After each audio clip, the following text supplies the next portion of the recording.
근데 뭐 지금 그 우스갯소리로 결혼할래 했더니 내가 널 뭘 믿고 결혼하니? 막 이제 이때 연애 시절에. 근데 그렇게 이제 연애를 이어가고 1년, 2년, 3년, 4년이 됐는데 뒤에 쫓아오는 사람 내 못발 짚고 올라가는 모습들을 볼 거 아니에요. 너무 싫었어요. 근데 17명 중에 선천적인 장애를 가진 사람은 거의 없어요. 다 후천적인데 제가 여름이면 반바지를 입어요. 근데 이거 입는 데까지 불과 절단하고 10년 만에 반바지를 입었어요. 이제 태어나서 돌이 되면 걷잖아요. 두 다리로 걷는데 저는 돌이 됐으니 안 걷는 거예요. 그래서 서쪽에 있는 침쟁이를 찾아서 침을 맞아라. 그래서 또 부모님 지푸라기로 잡는 심정으로 또 거기 가서 또 이제 또 침을 맞았는데 부모님 등에 업혀서 다닐 수가 없는 거죠. 그때는 휠체어도 없었고. 그래서 안 되겠다 싶어서 갑기목으로 목발을 만들어 주셨어요. 그래서 그거를 이제 제가 이제 짚으면서 제가 완등을 했듯이 인생 역시도 우리가 매번 이게 바이오리듬을 갖고 오르막 내리막 힘들 때, 슬플 때 이런 때가 있잖아요. 근데 그때 그 격려가 오늘은 한계라는 단어를 다시 쓰게 만드는 분을 모셨습니다. 목발을 짚고 대천봉을 올랐고 썰매 위에서 몸보다 무거운 의지로 빙판을 가른 사람. 2018년 평창 동계 패럴림픽 당시에 가파른 경사를 오르며 전 세계에 감동을 주었던 송화봉송의 주인공이시기도 합니다. 빙판 위에서는 썰매를 타고 누구보다 빠르게 질주했던 파라 아이스하키의 전설. 이제는 국가대표 감독을 넘어 우리들의 삶에 뜨거운 용기를 불어넣어 주시는 동기부여 강연 작가이시기도 하시죠. 최근에는 다리 잃은 내가 희망의 다리가 되려는 이유라는 책을 쓰시기도 하셨습니다. 고난을 극복의 대상이 아닌 운명으로 안고 달리시는 사람, 한민수 감독님과 함께 오늘 진솔한 이야기를 나눠보도록 하겠습니다. 감독님 안녕하세요. 네, 안녕하세요. 네, 구독자분들에게 자기소개 할까요? 지금 제 소개를 해주셨는데 너무 과하게 해주셨는지 거창하게 해주셔서 울컥한 거예요. 울컥했는데 제 소개를 간단히 하면 저는 2018 평창 패럴림픽 때 장애인 아이스하키 동메달을 획득했고 그 당시 울보 캡틴이라는 별명도 갖고 있었고요. 그 이후에 2022년도 베이징 동계 패럴림픽 때는 국가대표 감독으로 또 참여를 했고 현재는 동기부여 강연가로 활동하고 있는 한민수 감독입니다. 반갑습니다. 네. 제가 책을 읽으면서 진짜 저도 이제 뭐 나이가 어느 정도 먹고 했으니까 웬만한 스토리와 이야기에는 잘 마음이 움직이지 않는데 감독님의 책을 읽고서 정말 오랜만에 제 심장이 막 뛰었습니다. 정말 네. 그래서 제가 '빨리 만나보고 싶다.' 이런 제가 느낌을 받아 가지고 오늘 정말 시간이 잘 되셨습니다 오늘. 너무 감사합니다. 예, 저는 되게 좀 유치할 것 같기도 하고 좀 그랬는데 이렇게 좋게 말씀해 주셔서 고맙습니다. 네. 그래서 오늘 좀 많은 분들에게 희망과 용기를 좀 줄 수 있는 감독님이 살아오신 얘기를 좀 해 주시면 좋을 것 같습니다. 알겠습니다. 네. 일단은 뭐 조금 이제 뭐 어려운 얘기일 수 있겠지만 이게 사실은 이제 좀 장애인에 대한 얘기가 들어 있잖아요. 그래서 이렇게 보시는 분들은 몰라요. "둘이서 지금 뭐 하는 거지?" 이럴 수도 있거든요. 좀 어떤 어려움이 있으셨는지 좀 이야기해 주시면 좋을 것 같아요. 네, 저는 보통 이제 태어나서 돌이 되면 걷잖아요. 두 다리로 걷는데 저는 돌이 됐으니 안 걷는 거예요. 그래서 부모님이 "왜 그러지?" 그래서 이제 이렇게 세우면 자꾸 주저앉고 그래서 다리에 문제가 있나 보다. 그때부터 알게 된 거죠. 그래서 부모님께서 병원을 갔더니 왼쪽 무릎에 류마티스 관절염이라는 질병을 이제 앓게 됐는데 저희 다 놀랐죠. 이거 나이 드신 분들이 보통 걸리는 질병인데 이 어린 나이에 그래서 좀 상심이 크셨지만 그래도 포기하지 않고 이제 치료를 이제 계속 그때부터 시작을 하게 됐는데 이게 호전되지 않았어요. 2살, 3살. 그래서 오죽했으면은 우리 동네 무당이 있었거든요. 그래서 무속신앙을 좀 빌려보자 해서 그 땅을 팔아 가지고 이제 구술하고 했더니 이제 점괘로 나왔더니 또 신조는 서쪽에 있는 침쟁이를 찾아서 침을 맞아라. 그래서 또 부모님은 지푸라기로 잡는 심정으로 또 거기 가서 또 인제 또 침을 맞았는데 그때는 잘 몰랐는데 지나고 보니까 네 번째 발가락이 자라지 않았어요. 그러면서 점점점 다리는 악화됐고 걸을 수가 없으니까 무릎을 기어 다녔고 그리고 부모님의 등에 업혀서 저는 이제 병원을 계속 다녔는데 그러다가 인제 할아버지께서 학교도 들어가야 되는 초등학교도 이제 입학을 해야 되잖아요. 근데 부모님 등에 업혀서 다닐 수가 없는 거죠. 그때 휠체어도 없었고. 그래서 안 되겠다 싶어서 갑기목으로 목발을 만들어 주셨어요. 그래서 그거를 이제 제가 이제 짚으면서 부모님의 도움 없이 저 스스로 이렇게 장애를 갖고 또 이렇게 살아가게 됐죠. 아니 그렇게 목발을 짚고서 학교를 다니기도 힘들 것 같은데 네. 그 책에 보면 이제 학교 학창 생활 때 얘기 나오잖아요. 축구를 하시고 그러셨던데요. 그게 어떻게 가능했던 거예요? 저도 잘 모르겠어요.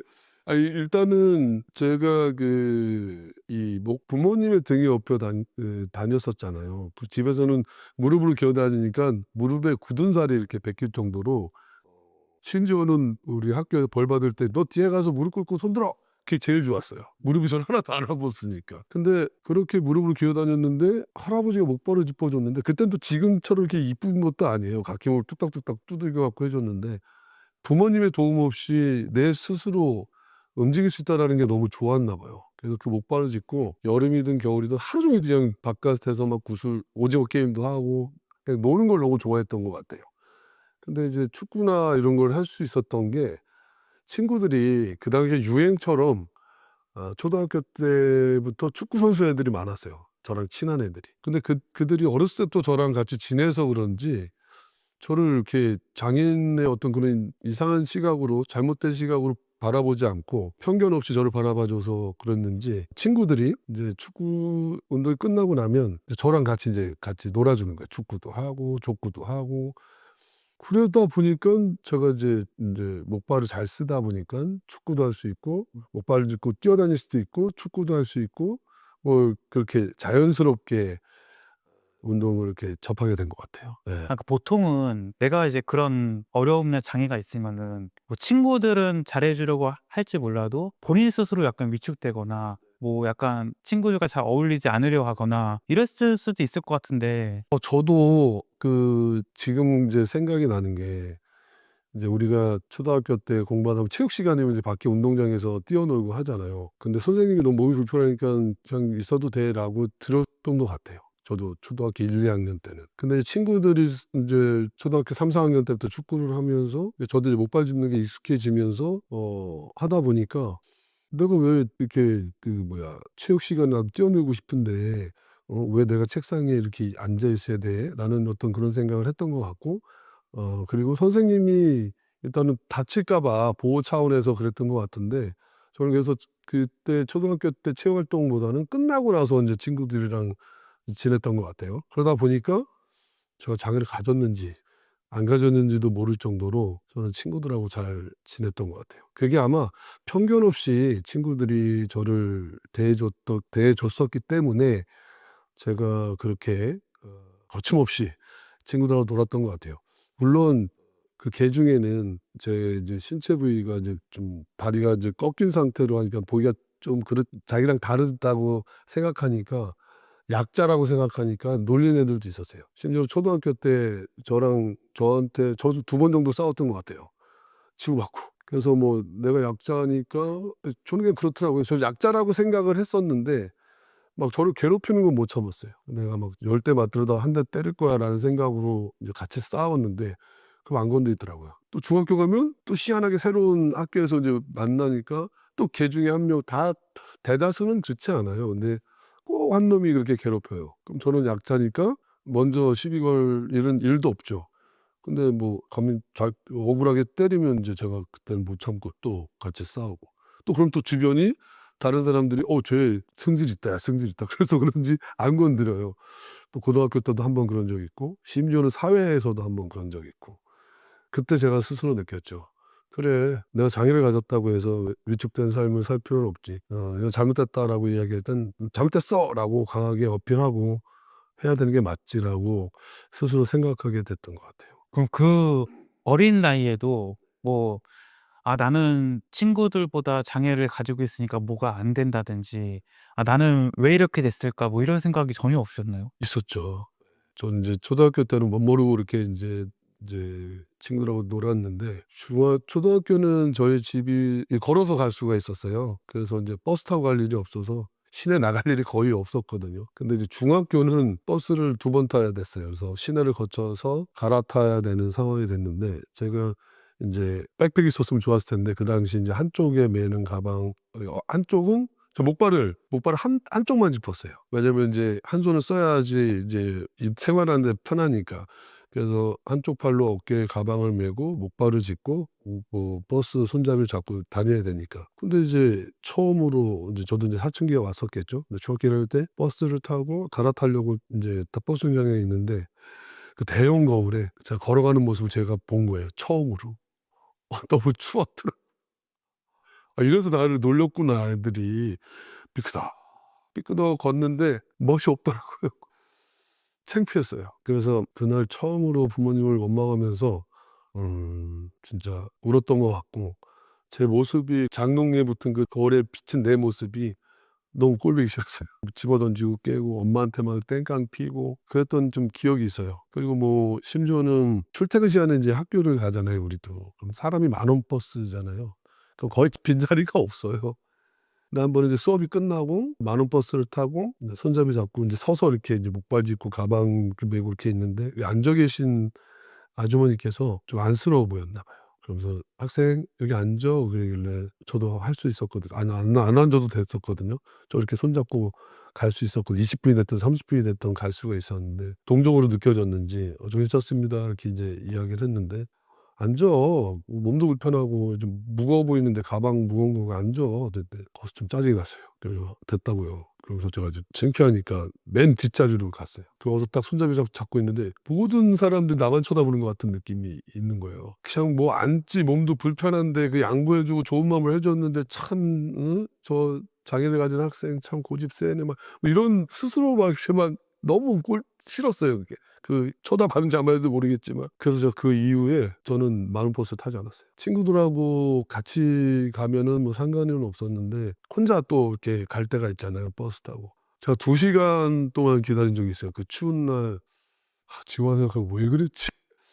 라는 생각이 드는데 그 당시에는 그 돈 받거나 막 그 동정 어린 그런 게 너무나 싫었었어요. 제가 참 그 아픔의 그 사춘기가 있었죠. 그런데 이제 그런 시기를 잘 극복하시고 이제 성인이 돼서 여러 가지 많은 일들을 하셨더라고요. 뭐 일단 뭐 쌀을 2포대 메고 뭐 배달한 거는 뭐 그것도 놀랍지만 저는 대청봉 등반이 아니 저는 이제 제가 대학생 때 한 번 이제 저쪽으로 가 보셨어요? 예 설악산 갔다 왔는데 그때 이제 갔다 오고 나서 그때 무박 2 일로 이제 갔다 왔는데 올라가고 나서 '다시는 안 가야겠다.' 그때 그래도 제가 20대 그때 한 중반 후반 그때 갔으니까 뭐 저랑 비슷한 나이에요. 체력적으로 참 좋을 나이였는데 그때 가고 나서 '아 다시는 안 하겠다.' 했는데 그거를 그 목발을 짚고 오르신 거잖아요. 한번 그런 얘기 해 주시면 좋을 것 같아요. 네네.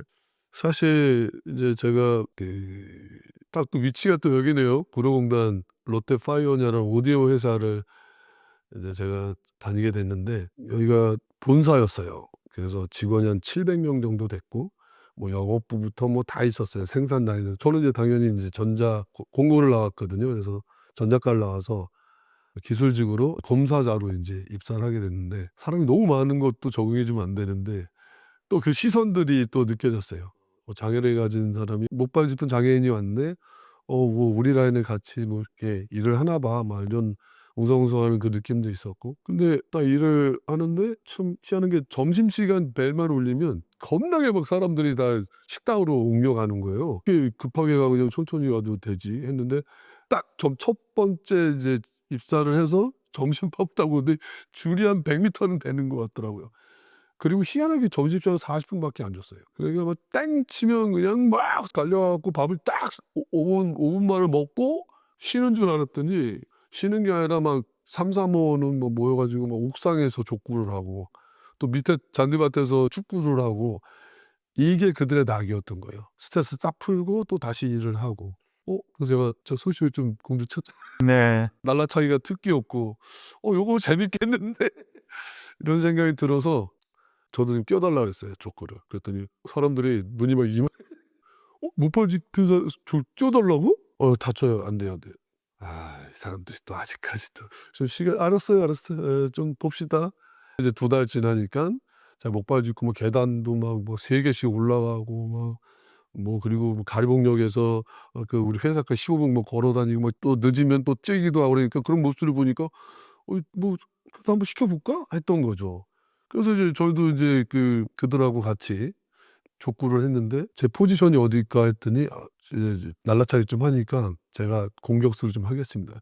그랬더니 이 한번 해봐. 그래서 리시브가 올라오면 발로 빡빡 차는데 뭐 비장인들보다 좀 약하긴 하죠. 그래도 잘 맞췄어요. 잘 맞췄는데 우리가 지고 있어. 결정타가 필요하잖아요. 그럼 딱 올리면 그때는 목발을 딱 짚고 있다가 발로 차는 척하다가 이게 보여줘야 되는데 실질적으로 딱 이렇게 쭉 던져요 제가. 던지고 딱 잡아요. 그럼 빡 치면 스파이크는 목발로 하는 거죠. 그럼 이 바운드가 커서 못 막아. 그러면 뭐 이제 저기 상대가 이제 질 것 같으니까 "야 민수 너 그 짝대기 쓰지 마." 막 이러는 거죠.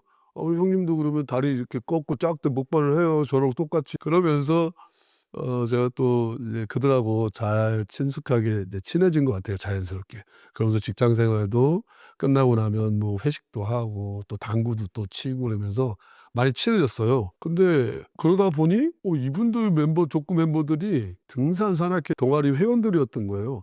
자연스럽게 저도 어 동아리 회원이 됐는데 처음에 인제 처음부터 대청봉 간 건 아니고 설악산에 가긴 갔는데 흔들바위까지만 갔어요. 누구의 도움도 없이 제가 인제 흔들바위는 그냥 가겠더라고요. 그래서 이제 갔다가 너무 기분 좋잖아요. 흔들바위 바로 앞에서 이제 사진을 또 찍었는데 저 앞에 제일 높은 봉우리가 보이는 거예요 갑자기. 그래서 내가 이제 산 잘 타는 형님한테 "형 저 봉우리는 어디야?" 그랬더니 "야야 거기 꿈도 꾸지 마. 거기는 이 설악산 정상 대청봉인데 야 흔들바위는 대청봉이 10분의 1 밖에 안 돼. 하지 말라니까 더 하고 싶다." 그래서 1 년이 지나고 우리가 인제 "대청봉을 도전하자." 해서 인제 했는데 이 코스가 오색약수터에서 대청봉까지 5.8 킬로 거기 찍고 속초로 넘어가는 거였어요. 보니까 산길이 거의 19 킬로 20 킬로 가깝더라고요. 그래서 뭐 저는 흔들바위만 생각했죠. 그렇게 힘들 줄 몰랐죠 저도. 그리고 인제 또 그때는 뭐 이렇게 30년 전이니까 그 인터넷으로 방을 예약하고 숙소 뭐 이러지 않고 그냥 와서 하는 경우들이 많아서 당연히 우리는 아침 일찍 이제 산행을 하려고 했는데 방이 없는 거예요 오색약수터에.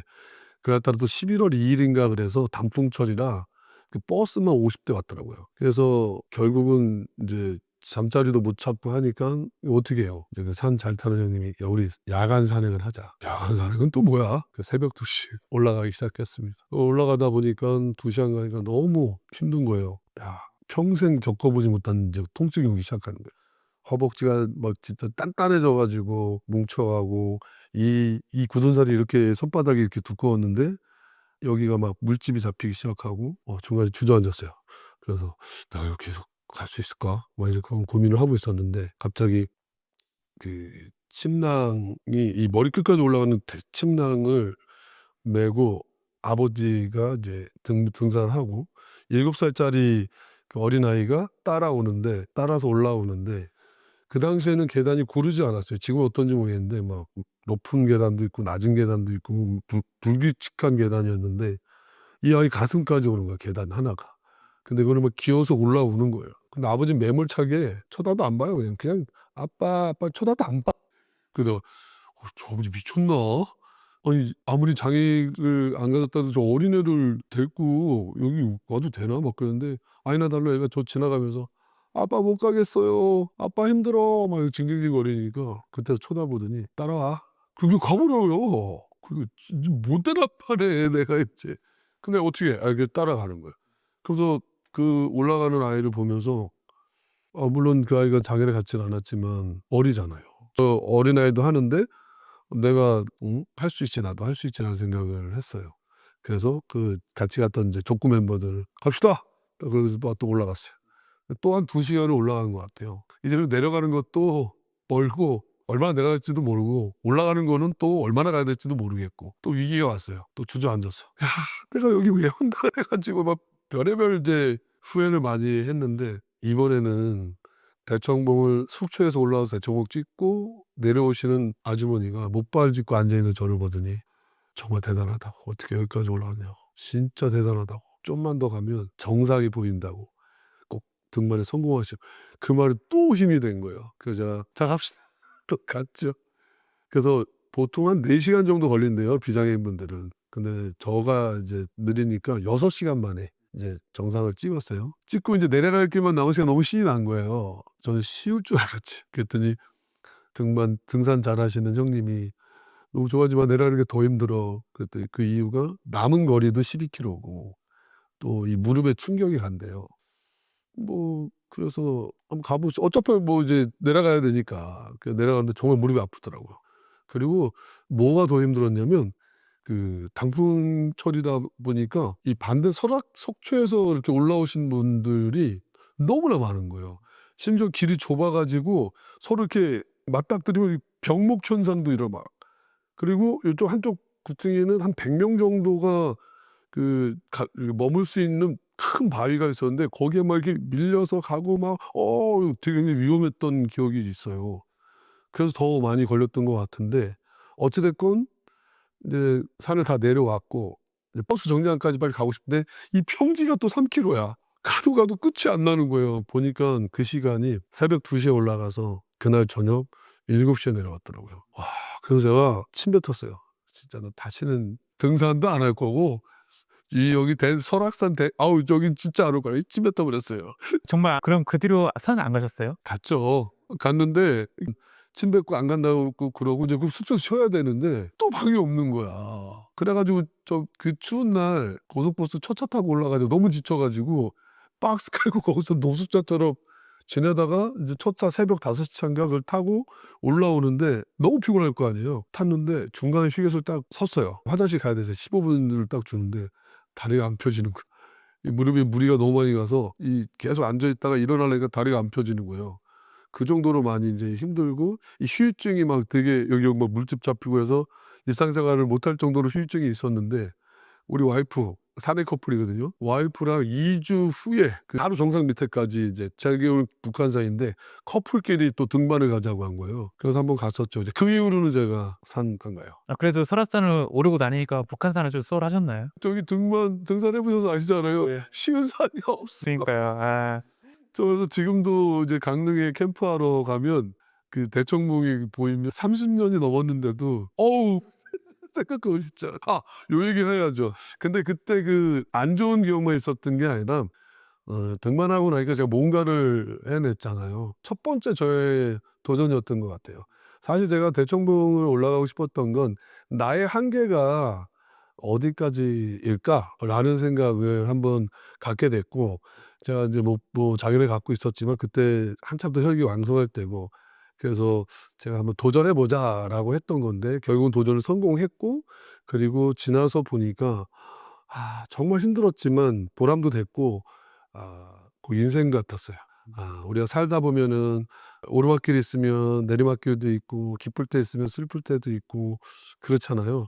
근데 그때 더 힘내서 또 포기하고 싶을 때 힘내서 갈 수 있었던 건 주변의 친구들, 가족들의 어떤 그런 격려, "우리 좀만 더 힘내자. 우리 한번 다 같이 가 보자."라는 그 말에 다시 용기를 내서 갈 수 있었던 것 같아요. 그래서 제가 등반을 할 때 7살 아이가 포기하지 않고 가는 모습을 보고 나도 힘을 냈고 또 포기하고 싶을 때 또 그 어떤 아주머니의 그 격려가 제가 완등을 했듯이 인생 역시도 우리가 매번 이게 바이오리듬을 갖고 오르막 내리막 힘들 때 슬플 때 이런 때가 있잖아요. 근데 그때 그 격려가 또 살아가는 데 꼭 힘이 되는 것 같아서 '인생과도 같았다.' 라고 저는 정의 내리고 싶습니다. 근데 원래 그 성격이 되게 좀 긍정적이시고 도전을 즐기고 약간 나창적이고 뭐 이러셨나요? 그랬던 것 같아요. 제가 사실 도전을 참 제가 겁이 많은 사람이거든요. 근데 용기 있는 사람이었다라는 걸 알게 됐어요. 그래서 그 도전을 두려워하지만 일단 뭔가를 목표를 세우면 끝까지 완주를 해야만 했던 것 같아요. 그러다 보니까 제가 이렇게 자존감이 이렇게 많이 높아진 것 같은데 사실 뭐 제가 대청봉을 저의 어떻게 보면 이제 첫 번째 도전이라고 보면 인제 운동하면서 메달을 따는 데까지는 거의 20년 동안 많은 시간이 걸렸잖아요. 근데 그 기간 동안 메달을 따야 되겠다는 생각밖에 없었어요. 그래서 많은 도전을 많이 못 했어요 그때는. 그 메달만 운동선수로서는. 근데 그 이후에 평창 이후에 지금까지 7년 동안 엄청나게 많은 도전을 하고 살게 됐는데 그때 제가 느꼈죠. 내가 겁은 많은데 용기 있는 사람이었구나. 그리고 이렇게 아우라가 있다, 와 진짜 자존감이 높다라는 말을 많이 듣는데 '내가 왜 그랬을까?'라고 생각해 보면 도전했을 때 포기하지 않았고 그 결과보다는 과정을 더 중요시했던 것 같고 중간에 포기하고 싶었을 때도 다시 또 힘을 내고 또 갔던 것 같아요. 그래서 그때 알았죠. 제가 도전을 좋아한다라는 걸. 네. 롯데 오디오 회사에 계셨을 때도 그렇고 그 이제 쌀 배달 같은 거 하셨을 때도 그렇고 사실 뭐 지금도 뭐 장애를 가지고 있다고 한다면은 이게 내 능력과 의지랑 관계없이 체험 자체가 굉장히 사실은 어렵잖아요. 네. 이런 문제는 없으셨나요? 솔직히 제가 이제 직장 얘기 좀 하면 고등학교를 왜 공고를 갔냐면 공부하는 걸 너무 싫어했어요. 그냥 친구들하고 놀고 모르겠어요. 친구들이 고등학교, 대학교까지 축구를 하다 보니까 걔네들도 공부를 안 했죠. 그래서 걔네 친구들하고 노는 게 너무 좋아서 공부를 안 하다 보니 부모님이 인제 걱정이 되신 거예요. "너 기술 배워라, 굶어 죽지 않으려면." 그래서 이제 공고를 갔는데 공고 가니깐 1 학년, 2 학년, 고등학교 3 학년 여름방학 끝날 때까지 놀았더라고요. 자격증도 하나도 안 따고. 그래서 제가 순간 '어 안 되겠다. 자격증 좀 따야 되겠다. 엄마 나 학원 보내 주세요.' 그때 그 6 개월 기간 동안에 하고 나면 자격증 4 개를 땄어요.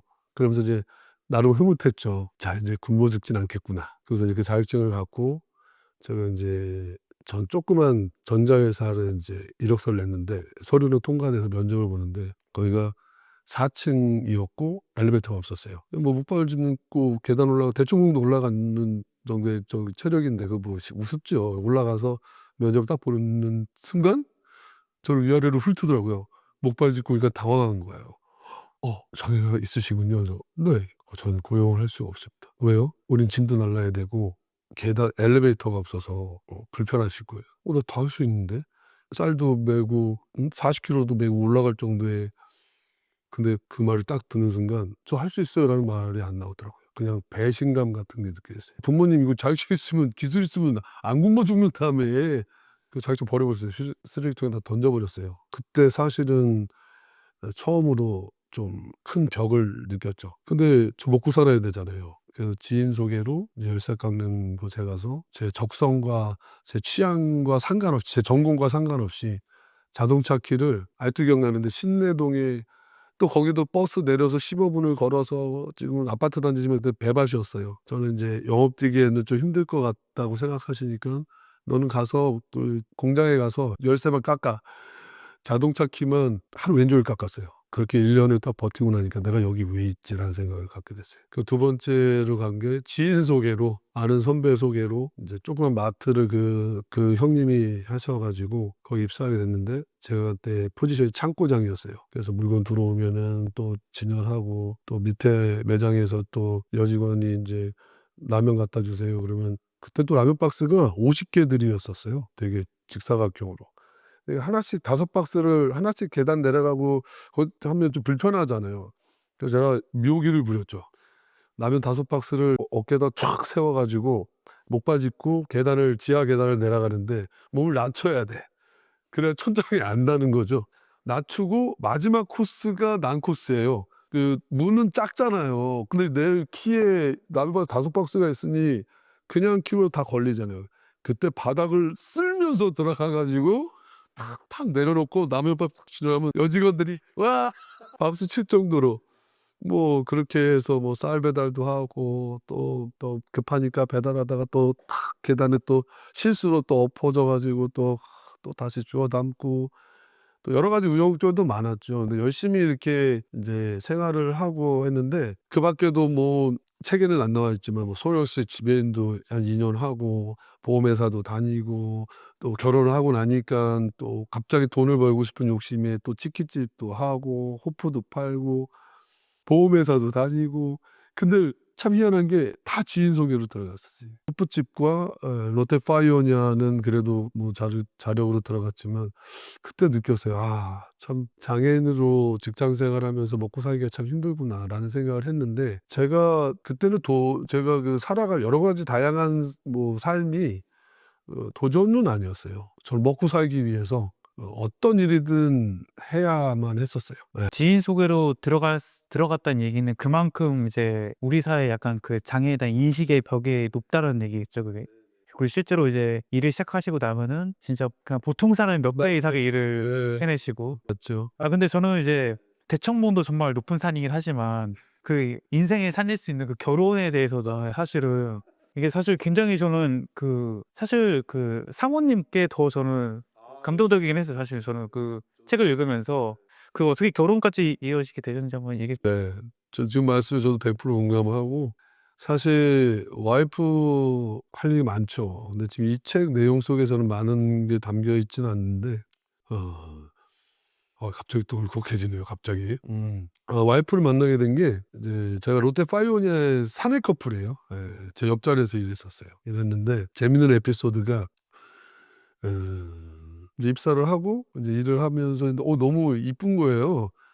그 옆에서 일하는 근데 이쁜데 삐쩍 말라 가지고 되게 쌀쌀맞게 생겼어요. 그래서 '아 좀 애 누르는 좋은데 결혼 상대는 좀 아니다.' 솔직히 처음엔 그랬어요. 내 주제도 모르고. 그렇군요. 그래서 딱 있다가 뭐 도전하고 싶더라고. 꼬시고 싶더라고요. 그래서 입사한 지 2달 만에 제가 인제 이름도 또 구수해요. 순자예요, 순자. 그래서 친해졌으니까 "순자야 커피 한 잔 마시러 가자." 뭐 이러다가 뭐 회사 끝나서 뭐 떡볶이도 먹을 수 있잖아요. 근데 한번 놀러 가고 싶은 거예요. 그래서 인제 야외로 좀 놀러 가고 싶어서 친구한테 그때는 당시에 스쿠프라고 노란색 스포츠카였어요, 그 당시에는. "너 기사해." 그래 갖고 이제 강변역에서 만나서 집사람은 여기 구로동에 살았고 저는 구리시에 살았어요. 되게 뭐네요. 멀었어요. 그리고 타고 인제 뭐 팔당 댐으로 해서 인제 하루를 보냈는데 사랑이 싹트기 시작해서 뭔가 제가 쌀쌀맞아서 그냥 뭐 근데 그때도 막 좋아서 그게 아니라 이쁘니까 만나고 싶었던 건데 하루 그렇게 보내고 나니까 너무 좋아진 거예요. 더 확신이 드셨군요. 예.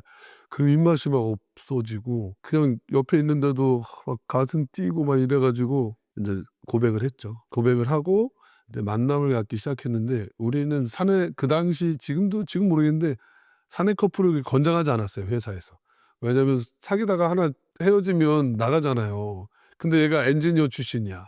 그럼 손해잖아, 회사에서. 그래서 그걸 뭐 대놓고는 못했지만 좋아하진 않았는데 비밀리에 만났죠. 티 안 내고. 그랬더니 뭐 거기는 이제 본사다 보니까 뭐 개발부, 연구실, QC 뭐 지나가면서 막 추파가 엄청 오는 거예요, 우리 와이프한테. 기가 예. 물론 저도 좀 있기는 있었죠. 그래 가지고 이제 했는데 뭐 안 걸리겠어요. 걸리지. 걸리면 이제 자연스럽게 이제 오픈이 됐는데 그렇게 이제 연애가 시작됐는데 저는 이제 집에 데리고 왔어요, 그때. 만난 지 한 석 달, 넉 달? 집에 데리고 왔더니 난리가 난 거예요. 목발 짚은 장애를 가진 내가 이쁜 처자를 데리고 오니 결혼하라고. 아니 우리 처음 봤는데 결혼하래. 우리 부모님들은 충분히 이해하죠. 근데 뭐 지금 뭐 우스갯소리로 "결혼할래?" 했더니 "내가 널 뭘 믿고 결혼하니?" 막 이제 그때 연애 시절에. 이제 그렇게 이제 연애를 이어가고 1 년, 2 년, 3 년, 4 년이 됐는데 나도 왜 너는 왜 처갓집 식구 소개 안 시켜줘? 내가 해마다 막 물어봤어요, 명절 때마다. "아 기다려. 아 기다려." 이제 그러고 이제 말아서 기다려야지 어떻게 제가 뭐 할 수 있는 게 없으니까. 그러고 있는데 4 년째 됐을 때 명절 때인데 "너 요번에 가족들 소개시켜 줄 테니까 와." 그러는 거예요. 너무 또 내가 이제 뽕이 날렸죠. 그래서 이제 막 그 전날 친구들이랑 막 술 먹으면 "야 드디어 내가 인제 여자친구 가족들한테 인사를 가게 됐나." 했더니 친구들이 "혹시나 이제 장애를 가졌으니까 문전박대 맞으면 얘기해. 지금 우리 친구 다 가 가지고 그냥 우리 미수 좋은 친구라고 하면서 얘기해 줄게." 그래서 "알았어." 이러고 이제 하이파이브하고 그날 이제 저 배 한 박스를 어깨에다가 메고 그리고 이제 갔죠. 근데 오빠가 4 명이에요. 언니가 1명 있었고 이제 우리 와이프는 막내딸이었죠. 근데 그리고 인제 조카들이 있고 근데 저를 삥 둘러싸고 저 혼자 이렇게 앉아 있는데 이게 누구를 쳐다봐야 될지 모를 정도로. 근데 너무나 저를 반기는 거예요. 저 반대할 줄 알았거든요. 제가 생각이 일단 짧았어요. 그래서 여기 역시 우리 여자친구 우리 와이프 가족들은 다 천사구나라는 생각을 저는 했었던 거예요. 그리고 2년 더 있다 결혼을 했는데 뭐 연애 기간이만 좀 길었지 저는 결혼하는 데 어려움이 없었어요. 다 환영을 받았으니까. 전 제가 그때까지 잘난 줄 알았죠. 나 알고 봤더니 이제 내가 막 잘난 척하고 우쭈우쭈 하니까 와이프가 그때 얘기하더라고요. "어이구, 어이구 진짜 눈치코치도 없는 그래서 "뭐?" 막 이랬더니 엄마를 설득하는데 4 년이 걸렸다더라고요. 그러니까 기다려야 하는 게 엄마를 설득하는 중이었다는. 네. 근데 우리 와이프는 힘들다고 얘기하지 않았어요. 티도 내지 않았어요. 전 그게 너무 대단하고 뭐 좀 이따가도 얘기를 하겠지만 저를 이렇게 있게 만든 게 사실은 와이프라고 저는 생각이 돼요. 뭐냐면은 제가 20년 동안 국가대표를 했잖아요. 1 년에 300 일을 나가 있었거든요. 근데 그때 아이가 2 살 뭐 4살 차이 나니까 두 딸이 있었고 육아를 너무 힘들어했고 또 장애를 좀 갖고 있어서 같이 육아도 해줄 수도 없었고 근데 그걸 혼자 다 키워가면서 아이들이 엄청 밝게 잘 자랐거든요. 근데 인제 갱년기가 인제 왔어서 큰아이가 이제 졸업하고 했을 때 힘들어하더라고요. 그래서 '내 인생 다 희생한 것 같고.' 막 인제 그런 느낌을 받았을 때 제가 그랬어요. 뭐라 하냐면 "너는 킹메이커다. 희생했다."라는 얘기하지 마라. 제가 그랬어요. 그리고 왜 그러냐면 나를 메달리스트로 만들었고 지금 이렇게 가치 있는 삶을 살게 하고 많은 이들에게 선한 영향력을 받으며 살게 해준 게 너다. 그리고 우리 두 딸 이쁘게 너무 잘 키운 것도 너고 내가 이 바깥 생활을 했지만 들어왔을 때 만약에 우리 아이들이 사춘기가 있고 집을 나가고 속상해하면 내가 운동에 집중할 수 있었겠냐. 그만큼 너는 항상 아빠의 누가 되지 않게 하기 위해서 어 서포터를 하기 위해서 아이들을 잘 키웠던 거예요. 그리고 희한한 게 시즌이 끝나면은 저는 뭐 예전엔 개근상 이게 되게 지금 의미 없잖아요. 현장 학습도 중요하니까 그래서 딱 아빠가 시즌 끝나면 애들 다 쉬는 거예요. 가족여행 가는 거예요.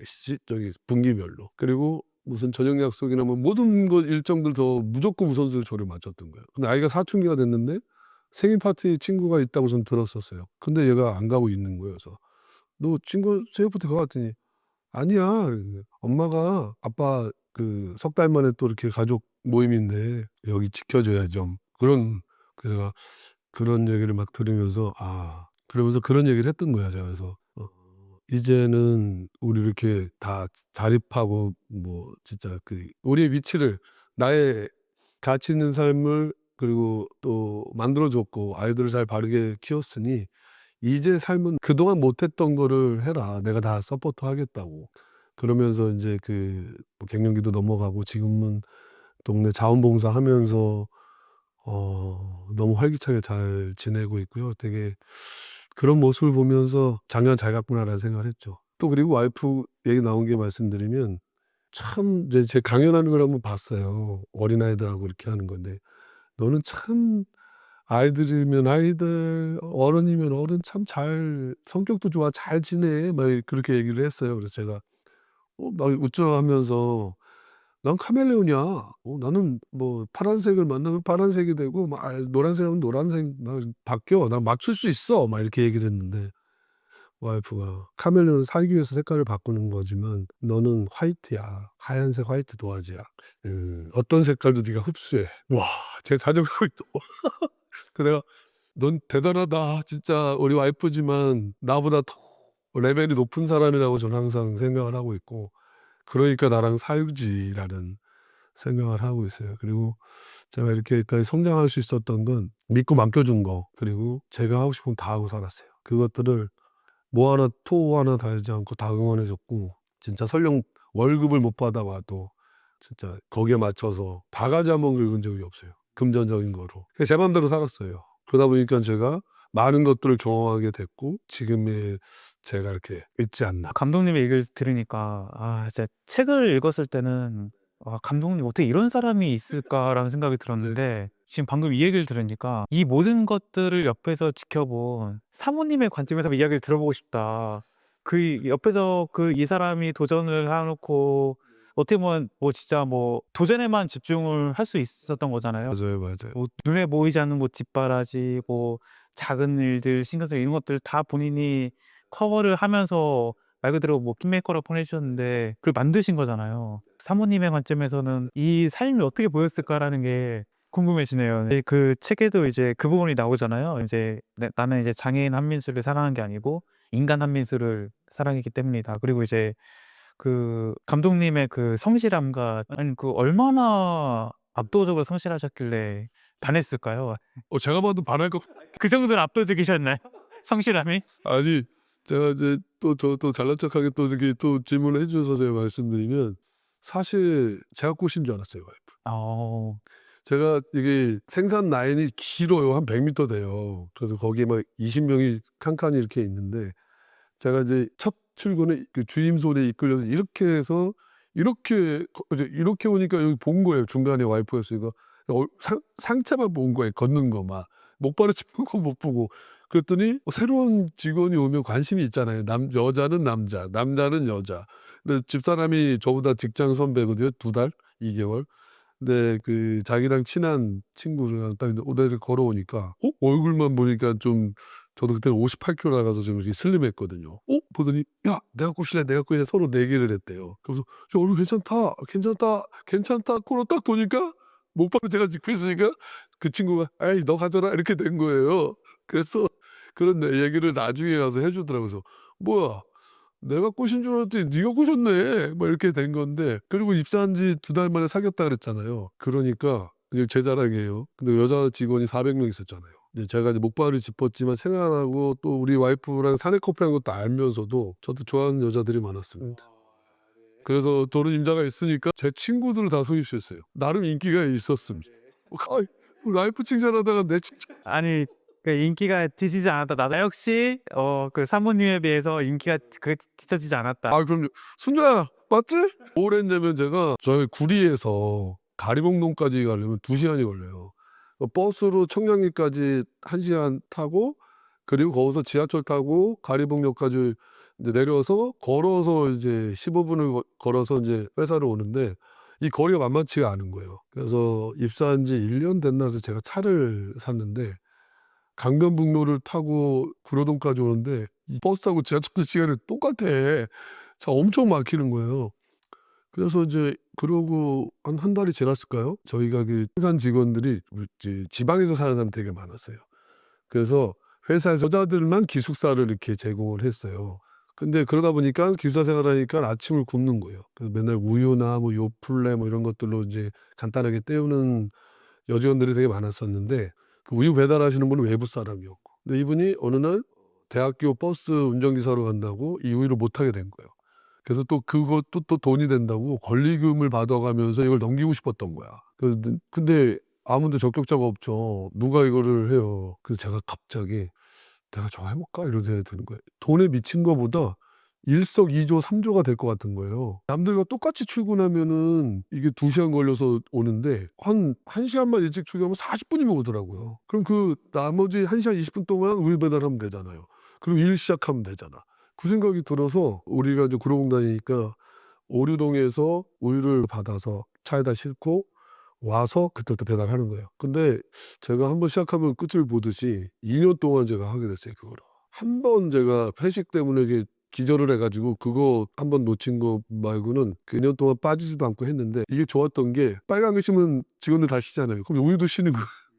그러니까 제가 직원이고 직원 상대로 하고 하니깐 가능하겠더라고요. 그래서 처음에는 자리가 막 그 사람 우유 먹는 사람들 자리가 몰아서 포스트지를 붙여고 그래서 그거를 혹 했는데 막 1 시간 20 분이 막 다 걸리는 거예요. 근데 뭐 이게 이체 엘리베이터도 없어요. 뭐 우유통 24 킬로 들고 계단 올라가 갖고 막 뿌리고 그리고 딱 첫 출근하면 경비 아저씨 청소하는 아주머니 보면 다 우유 그냥 고생하시니까 드리고 그런 막 했는데 그 모습을 보니까 그거 하고 나면 한 달에 60만 원씩 추가로 벌었거든요. 그럼 그거를 와이프한테 통장 만들어 가지고 "이거 너 적금 좀 들어 줘." 사실 작전이었죠. 근데 그걸 막 3년 만에 1,800만 원인가 벌었어요, 적금으로.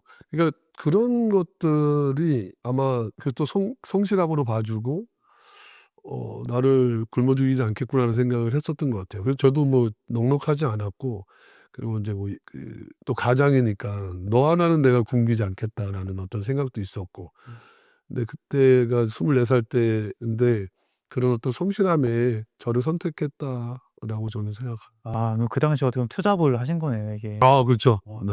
근데 진짜 말씀을 들으니까 납득이 되네요. 정말 남다른 성실함이 정말. 지금까지도 성실하게 제가 살고 있습니다. 네. 아니 그 좀 장애에 대한 얘기를 좀 하면은 이제 뭐 이번 인터뷰 취지도 그렇고 책도 그렇지만 좀 이상적이었던 게, 그러니까 제가 보기에 좀 언뜻 이해가 안 됐던 게, 보호라는 이름으로 장애인을 작은 울타리에 가둔다라고 표현을 하셨더라고요. 이건 어떤 의미인가요? 그게 뭐냐면 제가 지금은 안 하지만 작년 4월 달까지 3년 동안 국가대표 2022년도 베이징 감독하고 이제 내려놓고 이제 세대 교체를 위해서 어린 선수들을 제가 키웠어요. 발굴해서 육성해서 지금 걔네들 3 명이 국가대표가 됐는데 고등학교 2학년, 고등학교 3학년인데. 근데 그 당시 걔네들이 초등학교 6학년, 중학교 1학년 이랬었어요. 어떤 아이는 장애 유형이 좀 다르죠. 뭐 절단 장애가 있는데 뭐 굴욕종암으로 다리를 절단한 아이도 있었고, 교통사고로 절단한 아이도 있었고, 또 뇌병변으로 또 장애를 가진 아이도 있었고. 근데 이 아이들이 되게 다 위축돼 있고 보호만 받고 있는 거예요. 부모의 보호만. 부모님들은 이 아이들을 운동시키길 원하지 않아요. 그냥 몸도 불편한데 공부나 좀 하지. 우리 부모님은 공부나 하지라는 생각을 안 했을까요? 했죠. 근데 농사일에 바쁘니까 저를 케어할 수가 없었던 거고 그냥 방치. 그러다 보니 이렇게 밝게 살았던 저는 그렇게 생각합니다. 믿고 맡겼기 때문에.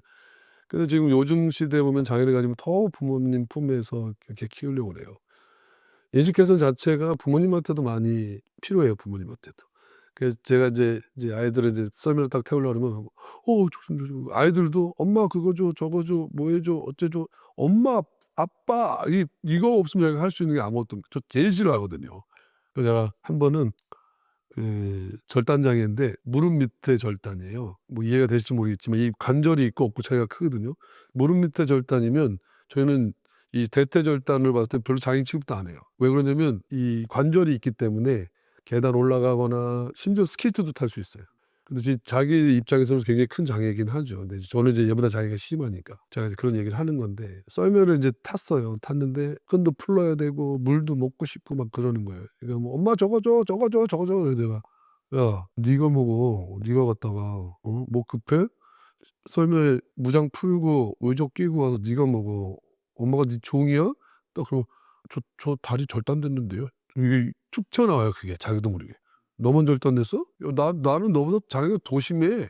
그것도 아무 말 못하는 거예요 이렇게. 그러니까 예를 들어서 제가 말씀을 드린 건데 부모의 보호에만 이렇게 있으면 부모가 떠나가면 자기가 할 수 있는 게 아무것도 없는 거예요.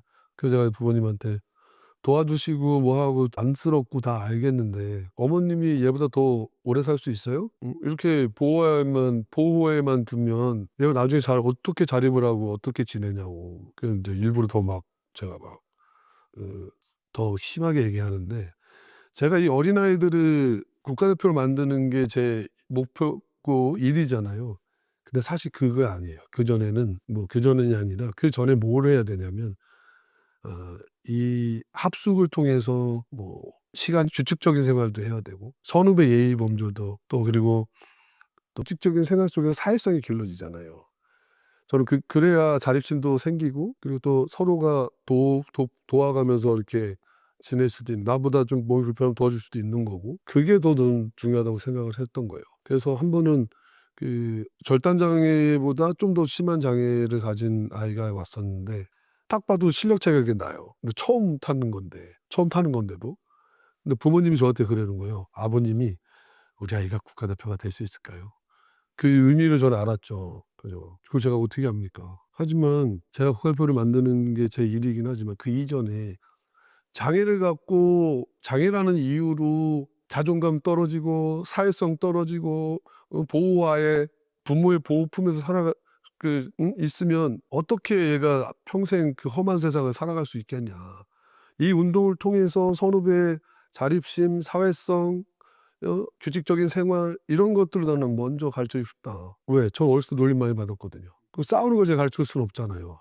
근데 내가 국가대표가 되겠다라는 목표를 갖고 여기서 기본적인 걸 배우면 스스로가 자존감이 높아져요. 그래서 제가 그 얘기를 했더니 아버님이 "네 알겠습니다." 더 이상 얘기를 안 하세요. 근데 실질적으로 얘네들이 국가대표가 됐어요. 국가대표 목표를 갖고 안 하던 영어 공부를 하고 이 자존감이 엄청 좋아졌어요. 저는 그걸 원했던 거예요. 그리고 얼마 전에 심지어는 여학생이에요. 지금 얘기한 다 남학생인데 중학교 3 학년이에요. 제가 썰매 체험을 프로그램에서 만났는데 너무 신나하는 거예요. 제가 그럴 줄 알았어요. 부모님은 그래서 좀 휠체어에서 그 썰매로 내려가려면 뭐 다칠까 봐 이런 어머니 냅두세요." 그러면서 이제 막 좀 도와줄 건 도와줘야 되지만 그래서 했는데 얘가 한번 썰매를 타고 나더니 뭐 되게 조용조용하고 막 소극적이고 막 그래요. 조그맣고.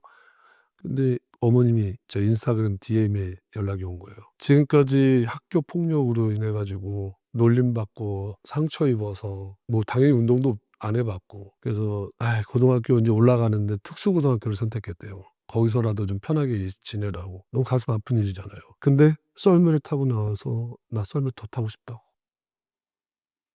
어떻게 연락 좀 해 달라고 그래서 제가 수소문 끝에 감독님 인스타그램을 네이버에서 찾아서 연락을 드립니다. "어떻게 저 썰매 탈 수 있을까요?"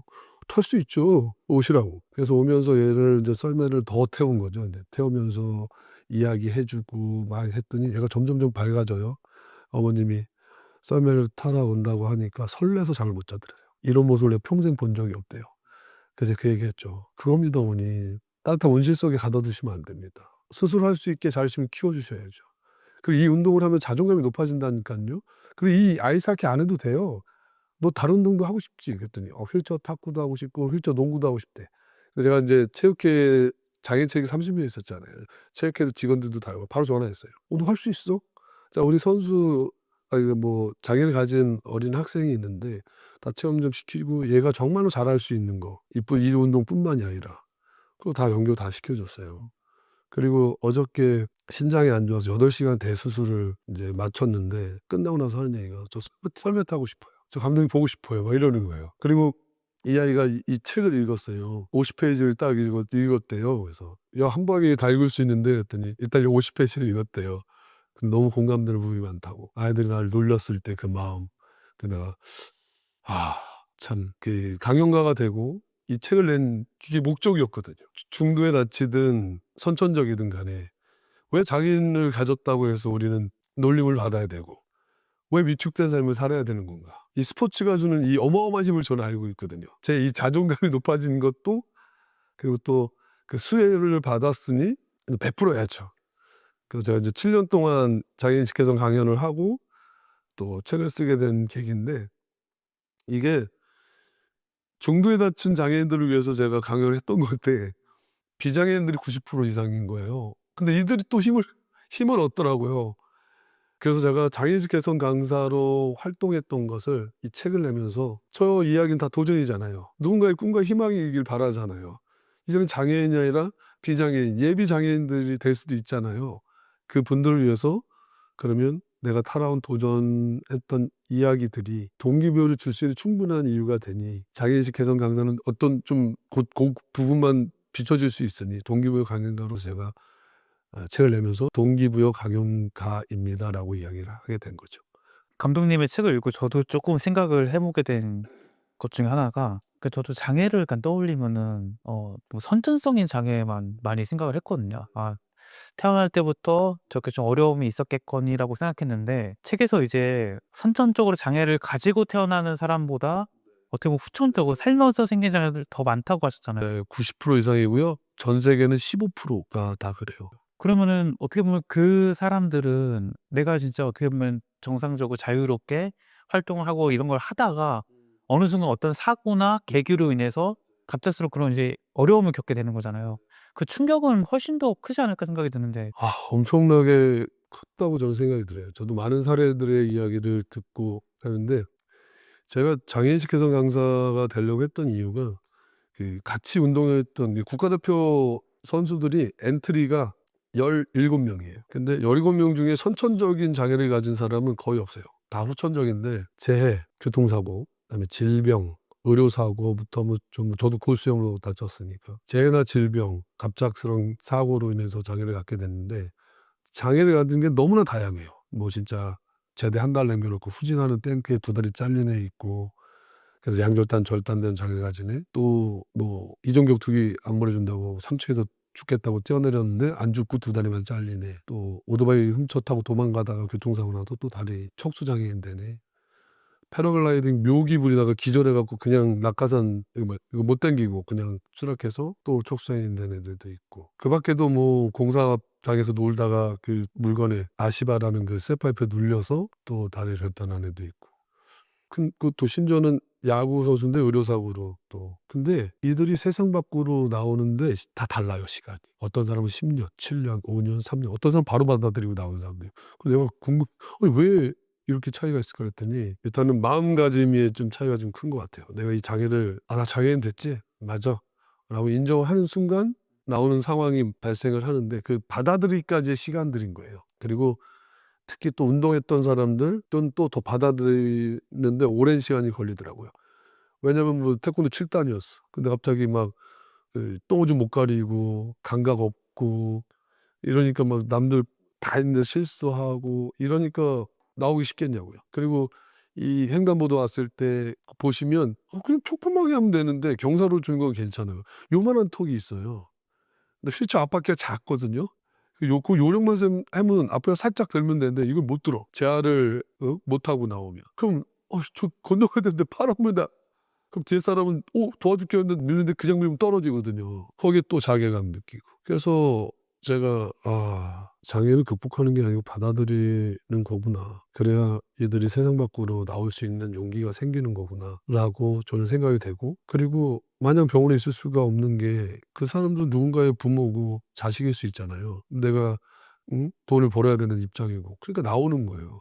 근데 주변의 환경이 안 도와줘. 2층에 가서 물건을 사러 가야 되는데 엘리베이터 없고 계단만 있어. 그리고 시각장애인인데 나왔는데 바닥에 점자 블록인데 물건 쌓아놨어. 가다가 막혀. 청각장애인데 대화가 안 되는데 뭐 수어통역사도 없어. 이걸 누가 해줘야 되냐고요. 국가가 사회가 해줘야 되고, 그리고 예비장애인들 비장애인들이 인식이 올바르게 갖고 있어야 그런 점자 블록에 물건 치우고 거기서 장사하잖아요. 뭐 포장마차 뭐 이런 거. 그러니까 세상 밖으로 용기를 내서 나왔는데 그런 장애물들 만나니까 다시 들어가는 거예요. 그래서 제가 너무 안타깝고 인식 개선 강연을 하거나 동료회 할 때 그런 얘기들을 하거든요. 국가와 사회가 기본적으로 해줘야 되는 거고, 그리고 모든 사람들이 그 왜 이런 것들을 해줘야 되는지를 충분히 인지를 하고 있어야 더더욱 더 많은 사람들이 세상 밖으로 나올 수 있고, 장애인분들이, 그리고 내가 나왔는데 도움 없이 내가 모든 걸 할 수 있네? 그러면 더 이제 자신감이 생겨 더 나오게 되고 활동하게 되는 거죠. 제가 여름이면 반바지를 입어요. 근데 이거 입는 데까지 불과 절단하고 10년 만에 반바지를 입었어요. 남들 시선이 싫어서. 자기를 받아들였다고 생각했는데도 그래요. 근데 이제 2010년도 캐나다 밴쿠버를 갔더니 양절단인데 반바지를 입고 로봇처럼 걷는데 멋있더라고요. 그래서 그다음부터 반바지를 입는데 멋있대요. 그리고 이제 운동도 제가 웨이트를 계속하는 이유가 반바지 멋있게 입었는데 배 막 이만큼 나오고는 좀 그렇잖아요. 그래서 이왕 멋있는 거 좀 더 멋있으려고 운동도 지금 저는 웨이트를 꾸준히 하고 있거든요. 여러 가지로 어떤 선한 영향력을 좀 보여주고 싶었고 또 그러면 이게 뭐 이 영상을 보시는 장애인일 수도 있고 장애가 아니신 분도 있을 수 있겠지만 그 받아들인다는 게 뭐가 그렇게 다른 차이를 만들어 낼까요? 그러니까 예를 들어서 뭐 이미 뭐 내가 어떤 사고를 당해서 장애가 생겼어. 뭐 받아들이든 받아들이지 않든 뭐 현실적 어려움은 같잖아요. 근데 내 태도나 내 생각이나 내 마음에서 이걸 받아들였다라는 게 어떤 의미를 가지고 이게 어떤 삶의 변화를 어떻게 일으킬 수 있을까요? 생각에는 그 요 얘기를 안 했는데 연결져서 제가 말씀드리면 이 받아들이는 건 사실 나 장애인인 걸 인정하는 거예요. 그게 뭐 인정을 안 했을 때는, 그러니까 중도에 다친 사람들이 병원에서 이제 의식이 깨어나잖아요. 근데 다리가 없잖아요. 심지어는 이 다리 절단하면 있는 것 같이 생각이 돼서 그냥 의족도 없는데 걷다가 침대에서 넘어지는 경우도 있고 하는데 100% 자살 충동을 느낀대요. 내가 이 몸 갖고 어떻게 살아갈까? 심지어는 요만큼 화상 입은 사람들 긴팔을 안 입어요. 그 트라우마 때문에. 우리들이 보면은 되게 장애가 심한 사람을 보면 뭐 저래 그랬는데 전 그렇게 생각하지 않아요. 우리가 바라봤을 때 나보다 잘난 사람들만 바라보고 내가 좋았던 추억들, 내가 건강했고 내가 날아다니고 이런 또 멋진 모습들을 생각을 하니까 못 받아들이는 거거든요. '아 맞아. 나 장애인 됐지. 어떻게 살아가야지?' 뭐 이런 걱정도 당연히 있겠지만 '그런 것 때문에 내가 어떻게 살아가야 되지?'라는 그런 좌절감 때문에 자살 충동을 느끼고 실질적으로 그렇게 하는 사람들도 꽤 많다고 들었어요. 그래서 제가 이런 강연을 통해서 이런 책을 통해서 누군가가 그런 생각을 했다면 이 책을 통해서 '저분도 저렇게 용기를 내서 사는데 나도 한번 용기를 내 볼까?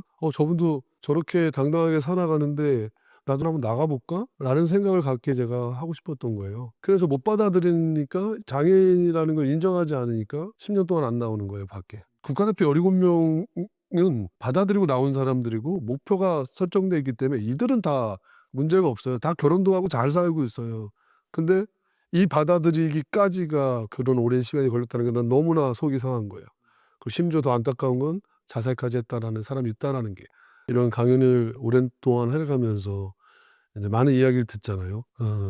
프랑스 유학을 갔는데 그 친한 친구 4명이 스키를 이렇게 탔대요. 근데 이제 스키장이 아니라 이제 그런 데는 이제 막 그냥 산을 타잖아요. 근데 2명이 추락을 했대요. 둘 다 척수장애인이 됐는데 그 얘기 딱 하는 순간 그분들 다 어디 있어? 내가 가서 좀 자살할까 봐. 그 얘기를 찾아가서 좀 상담 좀 하자. 둘 다 죽었다는 거예요. 자살해서. 왜 그래? 너무 안타까웠죠. 근데 첫 번째 친구 둘 다 한꺼번에 죽은 게 아니라 첫 번째 친구가 이막 내 몸 다리가 내 몸대로 안 되고 감각도 없고 대소변도 내가 위에 쌌는지 안 쌌는지 모르고 그리고 또 수치감 때문에 또 어떻게 그런 자살을 하게 됐는데 그 죽은 친구를 보고 또 친구가 따라 죽은 거예요. 너무 가슴 아팠어요. 왜 장애를 가지면 죽어야 되죠. 예. 그렇게 되면 가족들도 같이 절망을 하고 심지어 가족도 같이 자살한 분도 있어요, 부모님이. 예. 이게 얼마나 귀한 생명인데. 그래서 시작하게 됐던 것 같아요. 예. 이제 이런 얘기들은 진짜 뭐 어디서도 뭐 방송에서도 보여주지 않으니까 사실 주변에 장애를 가진 분이 없는 사람이라면은 사실 상상도 못하는 어려움이네요, 이게 진짜. 많죠. 많고 저는 뭐 50년 넘게 지금까지 장애를 살았고 그리고 운동을 하는 순간 30년 동안 다양한 장애 유형을 가진 분들하고 경험을 했기 때문에 그분들이 이야기 속에서 참 많은 걸 또 느끼죠. 그리고 뭐 책 속에도 있지만 제가 생각나고 미안하게 생각했던 부분들이 화상 장애인데 정말로 처음에 무서웠어요. 이 손도 너무 화상이 심해서 하얀 결혼식 때 끼는 장갑을 끼고 오는데 입도 삐뚤어져서 음식 먹을 때 막 흘리고 처음엔 너무 무섭기도 하고 내 앞에서 밥을 먹는데 막 구역질까지 났었어요. 근데 1 번, 2 번, 3번 보니까 그거 아무것도 아니더라고요. 저 밥풀떼기 묻었다고 떼어주고 사실 인식 개선이 다른 게 아니라 자꾸 부딪혀 보고 같이 겪어보면 똑같은 사람이구나. 나랑 다르다는 건 틀렸다, 잘못됐다가 아니잖아요. 누구나 또 장애를 가질 수 있고. 근데 장애인들이 그래서 세상 밖으로 나와야 돼요. 근데 이렇게 환경이 안 좋으면 안 나오거든요. 그리고 심지어 중도에 다친 사람은 지금도 계속 발생하고 있어요. 그 노인성 장애도 있잖아요. 갑작스런 이분들 어떻게 살아갈 거예요. 이게 국민들의 문제가 아니고 국가가 사회가 먼저 해줘야 돼요. 그리고 지금도 많이 노력하고 많이 애쓰는 거 아는데 아직도 좀 많이 부족하다 생각해요. 그러니까 어떻게 보면 진짜 이게 우리 사회가 진짜 장애인과 비장애인이 진짜 어떻게 보면 구분이 딱 되어 있는 사회 같네요. 이게 왜냐면은 저도 사실은 뭐 이렇게 뭐 작가님도 많이 만나고 사람 많이 만난다고 하지만 뭐 이제 장애를 가지신 분과 뭐 긴 대화를 한다거나 뭐 심지어는 뭐 어디 대중교통을 타고 이동할 때도 잘 만날 수가 없거든요, 사실은. 그렇죠. 네. 그 말씀하신 대로 그만큼 뭐 비장애인이 장애인을 만나거나 접촉할 수 있는 기회가 줄어든 거고 줄어드는 만큼 당연히 더 모를 거고 또 거기서 뭐 다양한 뭐 미디어나 이런 나오는 이런 이미지들만 보고서 여러 가지 뭐 상상이나 오해를 또 할 수 있고 이것들이 또 격차를 또 벌리게 되는 맞아요. 예. 이런 문제들이 계속 악순환이 어떻게 보면 되는 거네요, 이제. 제가 책에 없는 내용인데 요즘에는 예전에 제가 그 구리시에서 버스를 타고 청량리에서 지하철을 타고 갔잖아요. 엘리베이터 없었거든요. 내려갈 때는 그 계단도 엄청 많잖아요. 내려가는데 제일 뒤통수가 그랬던 게 올라갈 때야. 뒤에 쫓아오는 사람 내 못발 짚고 올라가는 모습들을 볼 거 아니에요. 너무 싫었어요. 근데 지금은 에스컬레이터가 생기고 엘리베이터가 생기고 너무 좋아요. 근데 제가 가끔 인제 대중교통을 이용하거든요. KTX를 타거나 이제 이용을 하는데 재밌는 게 그 에스컬레이터도 있고 엘리베이터도 있어. 근데 엘리베이터 앞에 30 명이 걸음이 저보다 빠르니까 쫙 서 있는데 뭐 할아버지도 있고 또 캐리어 든 교통약자들, 유모차 다 이해해요. 근데 뒤에서 오면서 흐뭇한 거예요. 그렇게 지하철 뭐 타면서 시위할 땐 뭐 물론 충분히 이해도 돼요. 그분이 출근할 때 그런 거 하니까. 근데 사실은 어떻게 보면 그분들 때문에 이게 만들어진 거거든요. 근데 이용자 90%는 장애인이 아니에요. 이동 약자가 있는 거예요. 제가 뭐 맨날 반바지만 입는 게 아니잖아요. 겨울 같은 경우에 긴 바지 입는 경우. 그리고 또 심지어는 지하철을 탔어요. 그럼 저 노약자석에 앉을 수 있잖아요. 앉으면 위아래로 훑어요. 이렇게 어이씨 덩치도 있고 젊은 저 나이 먹었지만 위아래를 훑어. 떡 때도 안 일어나? 막 눈빛이 이래요. 그럼 바지를 싹 걷어갖고 의적을 보여줄까 하다가 여기 앉으세요도 아니에요. 그냥 자리 양보하고 저쪽에 서 있어요. 그래서 혼자 웃어. 거울에 비친 모습을 보고. 또 그리고 반바지를 딱 입고 앉으면 이제 이상한 눈으로 보진 않죠. 근데 어떤 80 먹은 할머니가 저를 다리 한번 보고 얼굴 한번 보고 위아래로 훑어. 그럼 저 앞에 보고 있다가 이건 시선이 느껴지잖아요. 딱 봐요. "왜요? 불쌍해 보여요? 얼굴은 잘생겼는데 불쌍해 보여요?" 그랬더니 그러면은 제가 제 나이를 감흥을 못 하시니까 그럼 제가 딱 사진 보여주고 "할머니, 어머님이지 어머니. 제가 이렇게 메달도 따고 두 딸 이렇게 이쁜 딸도 있고 이렇게 와이프도 있어요. 그래도 불쌍해 보이죠?" 뭐 이렇게 즐겨 제가 즐기고 또 한 번은 계단에 딱 내려서 이제 걷는데 이제 의족을 안 보여주면 좀 다리가 좀 불편한가 요 정도고 뭐 뼈나 이러지 뭐 이 대퇴 다리가 절단된다는 모르잖아요. 딱 걷는데 에스컬레이터 엘리베이터가 고장 난 거야. 근데 한 8살 된 꼬마아이와 엄마인데 한 40 대신 엄마인데 캐리어가 막 2개가 있고 막 그러니까 한 번에 못 올라가. 올라다가 다시 내려와야 되는데 그 걔들 많잖아요. 내가 이제 긴 바지 입었으니까 딱 이따가 물어는 봐야 되니까. 그래서 딱 섰어요. 도와주고 싶으니까. 딱 서서 "제가 도와드려도 될까요?" 그랬더니 도와달래요. 보니까 멀쩡하게 보이잖아. "먼저 올라가시라고." 그랬더니 먼저 올라가시지." 탁 들고 탁 메고 그냥 쫙 올라가는 거야. 또 제가 천천히 올라가면 또 미안할까 봐 막 그러고 탁 "네 가보겠습니다." 이러고 이게 뭐냐면 제가 비장애인분들한테 양보할 때도 되게 많아요. 그리고 이직해서 강연할 때도 딱 보면 "장애는 아픈 사람이 아니고 몸이 불편한 사람이다. 내가 어디가 아파 보이냐?" 그러면 아이들이 "아니요. 추성훈 같아요." 막 뭐 이렇게 얘기도 하고.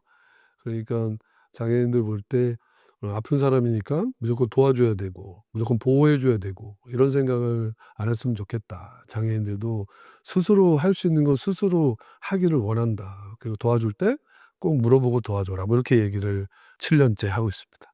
아니 그 지하철 엘리베이터가 참 인상 깊네요. 이게 저도 그 장애인 단체에서 이거 교통 이제 불편이 있으니까 이제 우리나라 지하철역마다 있지 않았잖아요 사실은. 그래서 이제 그거를 강하게 요구했던 거로 이제 알고 있고 그러니까 이제 엘리베이터는 이제 이런 교통 약자분들, 장애인분들을 위해서 만들었구나라고 생각했는데 이거를 이용하는 사람 90%가 비장애인이야? 아 이런 걸 보면은 이게 진짜 어떤 정책들이 정말 뭐 장애인을 위해서 뭐 한다기보다는 그러니까 우리가 모두가 그냥 더 좋은 세상을 만들기 위해서 하는 게 아닌가 이 생각이 드네요. 요즘엔 배리어 프리 해 가지고 인제 뭐 계단 있는데 같이 경사로도 만들게 하잖아요. 고렇게 이해해 주셨으면 좋겠어요. 이 장애가 제일 심한 분들 있잖아요. 예를 들어서 뭐 휠체어인데도 이제 뭐 장애 유형들이 너무나 많아요. 근데 제일 중증 장애인들에 맞춰서 이 문도 좀 더 넓혀 주시고 뭐 이렇게 엘리베이터도 좀 크게 만들잖아요. 근데 이게 장애만 이용하는 게 아니에요. 그들에 맞춰서 그들의 시설을 마련해 주고 우리도 우리만 이용하려고 그렇게 해 달라는 게 아니거든요. 제일 장애가 심한 사람의 관점에서 그런 건물이나 환경을 바꿔 주잖아요. 다른 사람들도 비장애인들, 교통약자들 더 편해요. 맞아요. 그래서 같이 더불어 살아가는 데 도움이 되죠. 아니 그 아까 전에 그 장애인들을 국가대표로 만드는 과정 속에서 그 아이들에게 성취감을 주고 또 자주 보는 또 그 과정을 보면서 강하게 키운다는 생각이 들었어요. 이제 왜냐면은 제가 부모여도 그냥 장애가 없더라도 그냥 걱정되고 뭐라도 더 해 주고 싶은 게 부모의 마음인데 이제 감독님도 부모님이시잖아요. 자녀 교육을 어떻게 시키시는지 궁금해요. 네. 제 자식이라 이쁘기도 하지만 아까 말씀드렸지만 와이프가 원체 바르게 잘 키워서 그래서 뭐 철이 없거나 또 책임감이 없거나 하면 어떨까라는 생각을 했는데 인제 큰애가 인제 27살 사회복지사고 또 막내도 23살 이제 대학도 졸업을 하고 또 각자 또 잘 생활하는 거 보고 그리고 가장 좋은 건 제가 딸이 2 이잖아요. 근데 엄마랑 같이 친구처럼 자매처럼 지내는 모습이 가장 행복해요. 그래서 제가 뒤에서 이렇게 보면 막 시끌시끌 밖에 나가면 다 아이야. 집에만 오면 이가 돼 갖고 셋이 뛰어다니는데 저랑은 거꾸로예요. 전 밖에 나가면 이예요. 집에만 오면 아이야. 그 여자들이 "아빠 이거 아빠, 아빠." 막 이러 이거 요거 자랑해도 돼요? 요거 우리 막내딸이 만들어 준 메달 반지인데 이제 우리가 미국 캐나다는 메달을 따면 메달 반지 이렇게 만들어 줘요 단체로. 근데 우리나라 그런 건 없거든요. 근데 평창 때 제 은퇴 무대에 메달을 땄잖아요. 그래서 우리 딸내미가 막내딸이 주얼리카 디자이너예요. 그래서 아빠는 여기 아빠 백넘버 68번, 와. 그다음에 브론즈 메달 들어갔으면 좋겠고, 그다음에 이제 엠블렘 그리고 캡틴의 C 들어갔으면 좋겠다. 그리고 여기 지붕은 우리 링크장 지붕이에요. 근데 왜 동메달을 땄는데 은메달이 내가 동메달로 좀 해달라. 그럼 동으로 해라. 동으로 했더니 아빠 나 은이 만지기가 제일 쉬운가 봐. 대학생들은. 나 아직 동 못 만져요. 딱 그리고 동으로 도구 해줘라 했더니 안 이뻐요. 그래서 이렇게 은으로 했는데 사실 저 동메달 땄습니다. 반지만 은반지입니다. 이제 직장 생활까지는 이제 얘기를 잘 들었는데 사실 어떻게 보면은 그 직장 다니실 때는 장애를 가진 평범한 직장인이었던 거잖아요. 예, 그렇죠. 운동 안 했으니까요. 근데 지금은 이제 국가대표 또 감독님으로 또 살고 계신 거잖아요. 감독님의 뭐 모델의 뭐 또 이제 작가님까지 듣고 있어요. 커리어 전환이 참 이게 대단하다는 생각이 들어요. 어떻게 운동을 이제 입문하시게 되셨는지. 제가 참 요것도 좀 어떻게 보면 마음이 아픈 얘기지만 20살 때 처음으로 이제 그 여자친구 와이프가 아니었죠. 여자친구가 있었어요. 근데 제가 목발을 짚고 다니니까 제가 장애를 갖고 있잖아요. 가족이나 나 자신을 보호하려면 뭔가 운동을 좀 해야 되겠더라고요. 그래서 목발도 있으니까 검도를 좀 배워보자. 짝대기 하나로 딱딱딱 하면 되니까. 그래서 친구랑 이제 검도장을 갔는데 저를 딱 보더니 우리는 투구도 써야 되고 뭐 이렇게 해야 되니까 가르칠 수가 없다는 거예요. 기분이 너무 나빴어요. 두 번째 문전박대를 받은 거예요. 그래서 친구한테 어씨 내 돈 주고 내가 호신술을 배운다 그랬지 누가 이거 해가지고 뭐 비장애라고 칼싸움한다 그랬어? 뭐 이제 그렇게 막 불만이 나왔던 거죠. 근데 이제 친구도 열받았죠. 그래서 문 닫고 탁 나왔는데 앞에 헬스클럽 딱 있는 거예요. 그 친구가 야 우리 웨이트 하자. 저런 데 가지 말고 웨이트 하자. 그래. 그래서 이제 그때부터 웨이트 제가 시작했는데 보통 직장인처럼 그 봄이 되면은 이제 웨이트 시작하고 여름이 지나면 다시 안 하고 왜냐면 여름엔 쫄티 입고 싶으니까 그렇게 잠깐씩 했던 거예요. 근데 나름 운동신경도 있었는지 좋았는지 27살 때쯤 되니까 한 4-5년을 7년 동안 했네. 벤치프레스만 1RM 90kg 정도는 들을 수 있을 정도의 힘이 돼서 저는 힘이 센 줄 알았어요. 그래서 갑자기 내가 장애인이잖아요. 그래서 '장애인 체육을 하면 내가 1등을 하지 않을까? 90kg 정도 드는데?' 그래서 막 수소문 끝에 이제 보니까 장애인 체육회에다 연락을 했더라고요.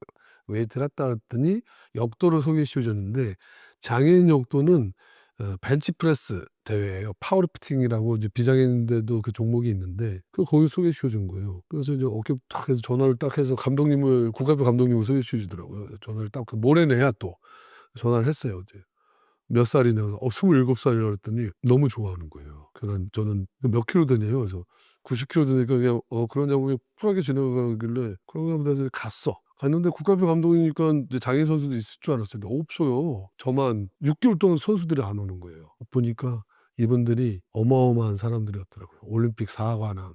체급이 내 체급인데 4관왕, 2관왕. 근데 75kg급에서 몇 킬로 되는 줄 아세요? 250kg. 48kg 몸무게 나가는 사람이 168kg 막 이렇게. 나는 그때 60kg 나가는데 90kg 하나 드는 놈이 와서 깜짝 놀라니까. 근데 나중에 6개월 되니까 막 목발 짚고 오셨거든요. 어깨가 막 이만하고 팔뚝이 막 50cm 막 걸어오는데 심지어는 그 두 분이 운전석이고 조석 앉잖아요. 어깨 봐요. 몸통이. 그러니까 소아마비 장애인들이나 다리는 얇은데 이 상체는 막 130kg, 140kg 나가는 몸이 되는 거예요. 근데 저를 딱 보더니 너 운동하면서 네 쫄았죠 제가. 네 그렇지. 몇 살이야? 27살. 넌 좀 먹어야 되겠다. 그러더니 저거 끝나고 나면 순댓국을 먹더라고요. 먹어야 되겠다 그러더니. 보니까 또 모래내 시장에 있는 헬스클럽이었어요. 저 순댓국 좋아하거든요. 거기는 왜 그런 거야. 이게 털이 이 면도라는 한 4cm, 5cm 이렇게 몇백 개가 붙어 있는데 그거 좀 까끔한데요. 그거를 야 이거 더 먹어. 너는 이게 체중과 힘은 비례하는 거야. 그래서 이거 막 부는 거예요. 내가 또 어떻게 해요 이게 또. 넌 나무젓가락이니까 이거 많이 먹어야 돼. 다 불려놓고 그래야 힘이 불어. 먹어. 됐는데 할 수도 없고 무섭잖아요. 다 먹었죠. 털까지. 그러면서 이제 체중이 이제 불게 됐는데 그게 계기가 돼가지고 제가 이제 97년도에 직장 생활하면서 웨이트 역도를 이제 시작을 하게 됐어요. 역도를 하게 되니까 그 역도 선배들이 너 키가 좀 180이거든요. 키가 좀 크니까 너 휠체어 농구도 좀 해봐. 어떻게 선배가 시키는데 그 휠체어 농구는 주말에만 하니까. 또 이제 역도랑 이제 휠체어 농구 했더니 또 어떤 선배는 너 좌식 배구도 좀 해봐. 또 자기 걸 앉아서 하는 거거든요. 또 그거 좀 하다가 하고 이제 세 가지 뭐 이렇게 시키니까 무서워서 했어요. 했는데 3년 지나고 이제 그 2000년도에 그 98년도 나가노 패럴림픽에서 파라사키를 했던 거예요. 그러니까 이제 일본이 아시아에는 일본밖에 없으니까 보급을 했어요. 우리나라한테 2000년도에. 네, 그 당시에 고 돌아가셨는데 고 이성근 감독님께서 팀 선수를 이제 팀을 창단을 해야 되는데 누구를 할까 하다가 힘 좋은 역도 선수와 농구 선수들 팀 플레이를 해야 되니까 주축으로 해서 8명 플레이어와 해서 팀을 창단한 거죠. 이제 그분한테 발탁이 돼서 하다 보니 예, 역도는 포기할 수 없고 농구랑 자식 배구는 안 하고 역도랑 파라이사키를 두 가지를 같이 이제 본격적으로 시작하게 됐죠. 아, 근데 우리나라가 되게 그 역도 강국인 거죠? 강국이죠. 지금은 이제 세대 교체가 돼서 이제 강국 소리는 못 듣는데 그 당시 뇌체급에서 금메달이 나왔어요. 그러니까요. 네. 완전 효자 종목이었고 그래서 또 제가 또 저기 동네 웨이트장에서 까불다가 제대로 저 국가대표 형들을 만나서 제대로 이제 웨이트를 배우다 보니까 20살 때부터 지금까지 웨이트를 35년 동안 한 것 같아요. 그래서 뭐 좀 삶 속에 또 큰 원동력이 됐죠. 예. 만약에 이제 이 영상을 보시는 이제 뭐 장애인분들도 나도 운동 좀 하는데 해서 이제 뭐 나도 그런 국가대표 어떤 특정 종목이 아니라 뭐 그런 어떤 운동이든 해서 이제 감독님의 길 가고 싶다고 했을 때 그게 그냥 장애인 협회에 전화해서 저 하고 싶다면 이게 되는 걸 정말 아니 이게 뭐 어떻게 되는 건지 우리가 5천만 인구에 등록 장애인이 260만 명이에요. 근데 거기에 지체장애인분들 한 50% 되는데 우리가 발달 장애를 가진 애들 스페셜 올림픽에 나갈 수가 있고 그다음에 지체장애인분들은 이제 패럴림픽에 나갈 수가 있고 그다음에 뭐 데플림픽이라고 해서 청각 장애인분들도 나갈 수가 있고 또 그래서 이게 패럴림픽에는 시각 청각 장애인분들도 할 수 있는 종목이 뭐 또 몇 가지가 좀 있고 그래서 이게 다양하게 이렇게 좀 마음만 먹으면 쉽게 접할 수는 있어요 사실. 그래서 지금 또 이제 체육회가 전에는 보건복지부 산하에 있어서 많이 알려지지가 않았는데 이제 문체부로 이관이 된 지가 20년이 됐어요. 21년째 되다 보니까 다 지역별로 체육회가 있고 또 가맹단체 연맹도 있고 해서 본인들이 원하시면 뭐 네이버에도 뭐 대한장애인 체육회 딱 치면 사이트에 들어가도 충분히 쉽게 접할 수가 있어요. 본인의 의지만 있으면 쉽게 접한다는 거는 뭐 어떤 의미인 거예요? 체험할 수 있다는 거죠. 예, 체험할 수 있고 내가 그 운동을 할 수가 있어요. 그리고 그 장애인 체육 그 선수층이 좀 많이 얇아요. 아까도 말씀드렸지만 장애인이라고 해서 공부를 다 좋아하는 건 아니고 거꾸로 장애인들이라고 해서 또 운동을 좋아하는 것도 아니에요. 그래서 근데 저는 뭐 엘리트 체육과 생활 체육이 있기 때문에 우리가 또 비장애인분들도 건강을 위해서 운동하잖아요. 근데 특히 제가 운동을 많이 해서 그런지는 모르겠지만 이 운동을 하다 보니까 정말 자신감도 사회생활하는데 자신감이 일단은 많이 생기더라고요. 그리고 건강하고 그래서 많은 분들이 이거는 뭐 장애 비장애를 떠나서 저는 스포츠는 모두에게 필요하다. 삶의 큰 원동력이 되고 자신감이 된다라고 생각이 됩니다. 예. 아, 그러니까 이제 뭐 만약에 뭐 내가 이제 이 감독님의 영상을 보고서 이제 아이스하키 장애인 아이스하키에 관심이 생겼다. 근데 내가 뭐 한 번도 뭐 타본 적이 없어. 그냥 뭐 TV에서 본 게 전부야. 근데 나도 저거 해서 좀 뭔가 해보고 싶다 생각이 생겼다 했을 때 이분이 당장 할 수 있는 건 뭐예요? 그럼 그리고 서로 이제 만나야죠. 연락을 하는 건가요? 일단? 예. 연락을 하면은 어떻게 되는 건가요? 그 다음은? 그러면 보통 이제 네이버에 뭐 파라이사키 치면 뭐 이렇게 나오잖아요. 협회를 통하는 게 가장 맞죠, 절차상. 근데 제 개인 SNS가 됐던 저도 네이버 이름 치면 나오니까 그래서 뭐 컨택이 돼서 인스타그램이 됐던 연락이 오면 그렇게 해서 파라이사키 입문한 사람이 되게 많아요. 한 20명 될걸요. 그래서 저는 항상 열려 있기 때문에 저한테 연락이 되셔도 좋지만 가장 쉬운 건 네이버 검색하시면 돼요. 장애인 체육회 이렇게 찍으면 거기에 32개 가맹단체가 있어요. 그럼 자기가 하고 싶은 종목에 이제 연락을 해서 저 이거 체험하고 싶습니다. 어떻게 체험을 하고 싶습니까? 그러면 누구누구 뭐 전임 지도자 신선수 발굴하는 사람들을 연결을 시켜준다든지 만약에 전임 지도자가 없으면 협회에서 선수 발굴이 이분들 귀하기 때문에 그럼 여기 어디 오시면 체험을 시켜드리겠습니다. 그럼 본인이 와서 체험하고 이게 내가 종목 좀 적성에 맞는다. 좀 어느 정도 하다가 그럼 하시면 되고 또 그리고 또 장애인 체육은 동계 종목 하나 자기 능력이 있다면 하계 종목 하나 다 할 수 있어요. 저는 6가지 종목을 했어요. 근데 다 메달 땄어요. 하나만 파라아이스하키는 패럴림픽 메달이고 나머지 5개는 전국체전 메달이에요. 그래서 제가 뭐 이것저것 경험을 할 수 있는 기회들이 본인이 이제 마음만 먹으면 충분히 가질 수 있는 열려 있다. 거기에 뭐 필요한 뭐 지원 자격이나 이런 건 하나도 없어요. 일단은 체험하는 데는 전혀 문제가 없어요. 근데 이제 또 뭐가 있냐면 장애 유형도 많잖아요. 뭐 연령대도 있고 뭐 다 하잖아요. 거기에 맞춰서 본인이 선택할 수 있는 그 폭이 있기 때문에 누구나 다 할 수 있고 심지어 파라아이스하키는 비장애인 팀도 있어요. 한체대. 그래서 지금 저희 서울팀 제가 서울팀 감독이거든요. 우리 장애인 팀 선수들하고 비장애인 학생들하고 같이 훈련해요. 썰매 타고. 제가 가르치고 있고요. 그리고 지금 그 학생들이 지금 5년째 하고 있는데 엄청 잘해요. 그 자체가 인식 개선이 되는 거예요. 네, 운동 얘기만 하면 또 신이 나가지고. 그런데 이제 그렇게 시작한 운동이 어쨌건 파라 아이스하키 국가대표가 되었고 이제 평창 동계 패럴림픽 성화 봉송 주자가 되셨고 선수당의 또 주장까지. 예. 그리고 이제 지금은 이제 그 팀의 국가대표 감독까지. 제가 베이징 때 그 국가대표 올림픽 감독이 하고 그리고 1년만 하고 감독제 국가대표 감독자를 내려놨어요. 예, 그 이유가 신인 선수들을 발굴해서 세대 교체가 좀 필요했기 때문에 관두게 됐죠. 2022년도 베이징 동계 패럴림픽 올림픽 국가대표 감독이 됐잖아요. 그래서 중국하고 동메달 결정전에서 만났는데 저희가 졌어요. 그리고 제가 생각을 했는데 이 패인의 요인이 좀 여러 가지가 있는데 그중에 그 체력의 문제도 있더라고요. 그래서 보통 미국, 캐나다, 중국 메달 딴 그 국가들은 평균 연령이 24세, 26세예요. 근데 우리나라는 41세였어요. 그래서 세대 교체가 꼭 필요하겠다 싶어서 딱 1년만 하고 국가대표 감독을 내려놓고 신선수 감독이 돼서 이제 3년 동안 이제 아이들을 발굴하고 그리고 지금 이제 현재 3명의 국가대표가 이제 만들어졌죠. 예. 그럼 그 시기 또한 가장 기억에 남는 건 역시 메달을 딴 게 가장 기억에 남으시나요? 그쵸. 그 은퇴 무대에서 제가 메달을 따든 안 따든 이제 그때 제 나이가 49살이었거든요.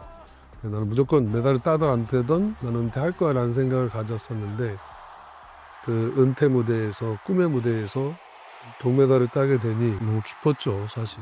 그 순간이 최고 생각이 많이 나고요. 그리고 또 개인적으로 활약을 많이 했던 2014년도 소치 패럴림픽도 기억이 나요. 그 당시 개막전을 러시아와 우리랑 대한민국이랑 게임을 뛰긴 뛰었는데 푸틴 대통령도 와 있었어요. 그때 2대0으로 지고 있을 때 제가 만회골을 넣고 또 이제 분위기가 우리 대한민국으로 오면서 동료 선수가 동점골을 넣고 연장전 무승부.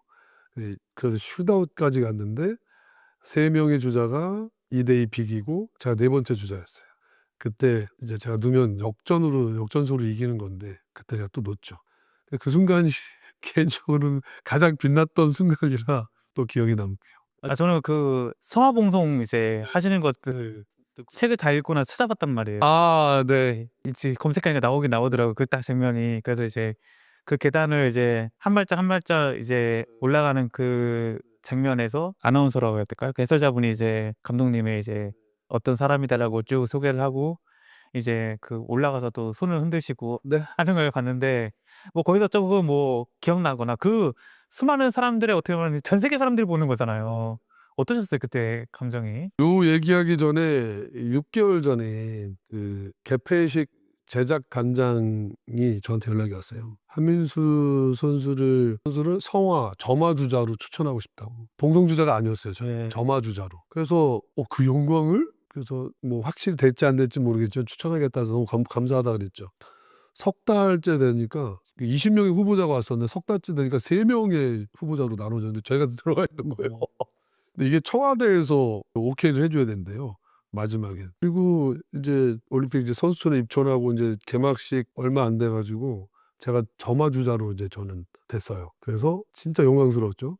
제가 이제 슬로프로 올라가면 거기에 북한 선수가 있는 거예요. 원래는 퓨처탄 컬링 선수가 북한 선수가 있어요. 같이 점화를 하는 거였어요. 그래서 이제 그렇게 하고 있는데 이틀 전에 이게 바뀌었어요. 이틀 전에 바뀌었어요? 네. 왜냐면 우리가 이제 패딩 하얀색 패딩을 이제 입는데 남북한 공동 입장이었어요. 그래서 이 패딩 뒤에 대한민국 한반도기를 그렸는데 울릉도까지 오니까 독도가 없는 거야. 이거 저 안 찍었다고 공동 입장 안 하겠다는 거야. 북한에서. 그래서 급 변동이 돼서 안경 선배 그 인기가 많았잖아요. 그리고 이제 서승석 선수가 같이 이제 그 위에 기다리면 저는 이제 올라와서 성화를 전달하는 게 제 임무의 이제 끝인데 좀 아쉽긴 했지만 그래도 최고의 하이라이트는 저일 거라고 제작단장이 이야기를 하더라고요. 맞아요. 그래서 좀 약간 기대도 됐고 걱정도 많이 됐는데 그 최종 리허설을 개막 이틀 전에 하기로 했어요.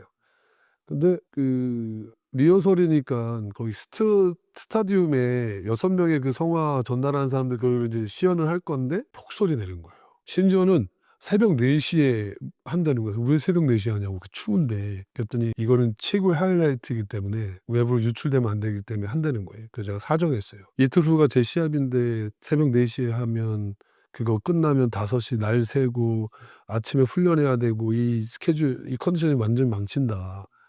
좀 땡겨달라. 12시에 해달라고 그래서 밤 12시에 이제 갔는데 폭설이 나서 결국 못한 거거든요. 그리고 당일날이 됐어요. 일찍 오래요. 아침 일찍. 개막식은 저녁 때인데 그래서 아 이제 최종 리허설을 하나보다 생각을 했죠. 근데 거기 그 이제 감독들이 되게 많더라고요. 무대 감독부터 되게 많은데 이제 그 설비 감독님이 저한테 앉혀놓고 설명을 하는 거예요. 저의 포지션에 대해서. 그러더니 저 한민수 선수 3층 관중석에 앉아 있다가 80번째 계단이 하나 펼쳐지면 글로 이동하시고 줄이 하나 내려오면 이동을 하시고 그리고 딱 일자로 서 계시면 된다. 그러면 다음 주자가 오면 계단이 쭉 펼쳐지면서 이제 등에 꽂으면 올라가시면 된다는 거예요. 그래서 들어보니까 제가 이제 선수 때 턱걸이 21개씩 했거든요. 그게 당기는 힘은 별로 걱정이 안 됐어요. 근데 들어보니까 근데 제가 이 줄을 놓치면 뭐가 잡아주는 안전장치가 없나요? 그랬더니 가만히 있으면 있겠죠? 없네요. 없었어요. 그래서 이거 없으면 어떡해요. 제가 이 눈바람 뭐 눈보라가 칠 수도 있고 그러면 이거 놓치면 굴러떨어지면은 뭐 성화저마도 안 되고 완전 큰 위기 말도 안 되는 일이 벌어지는데 그랬더니 그러게요. 듣다 보니까는 없는 거야. 그래서 이 손잡이하고 그 안전고리를 해서 내 벨트를 묶기로 해서 이제 그 줄을 갖고 오셨는데 줄 가운데 이만한 막 정사각형 플라스틱이 있는 거예요. 여기 막 데일 정도로 잘라 달라고.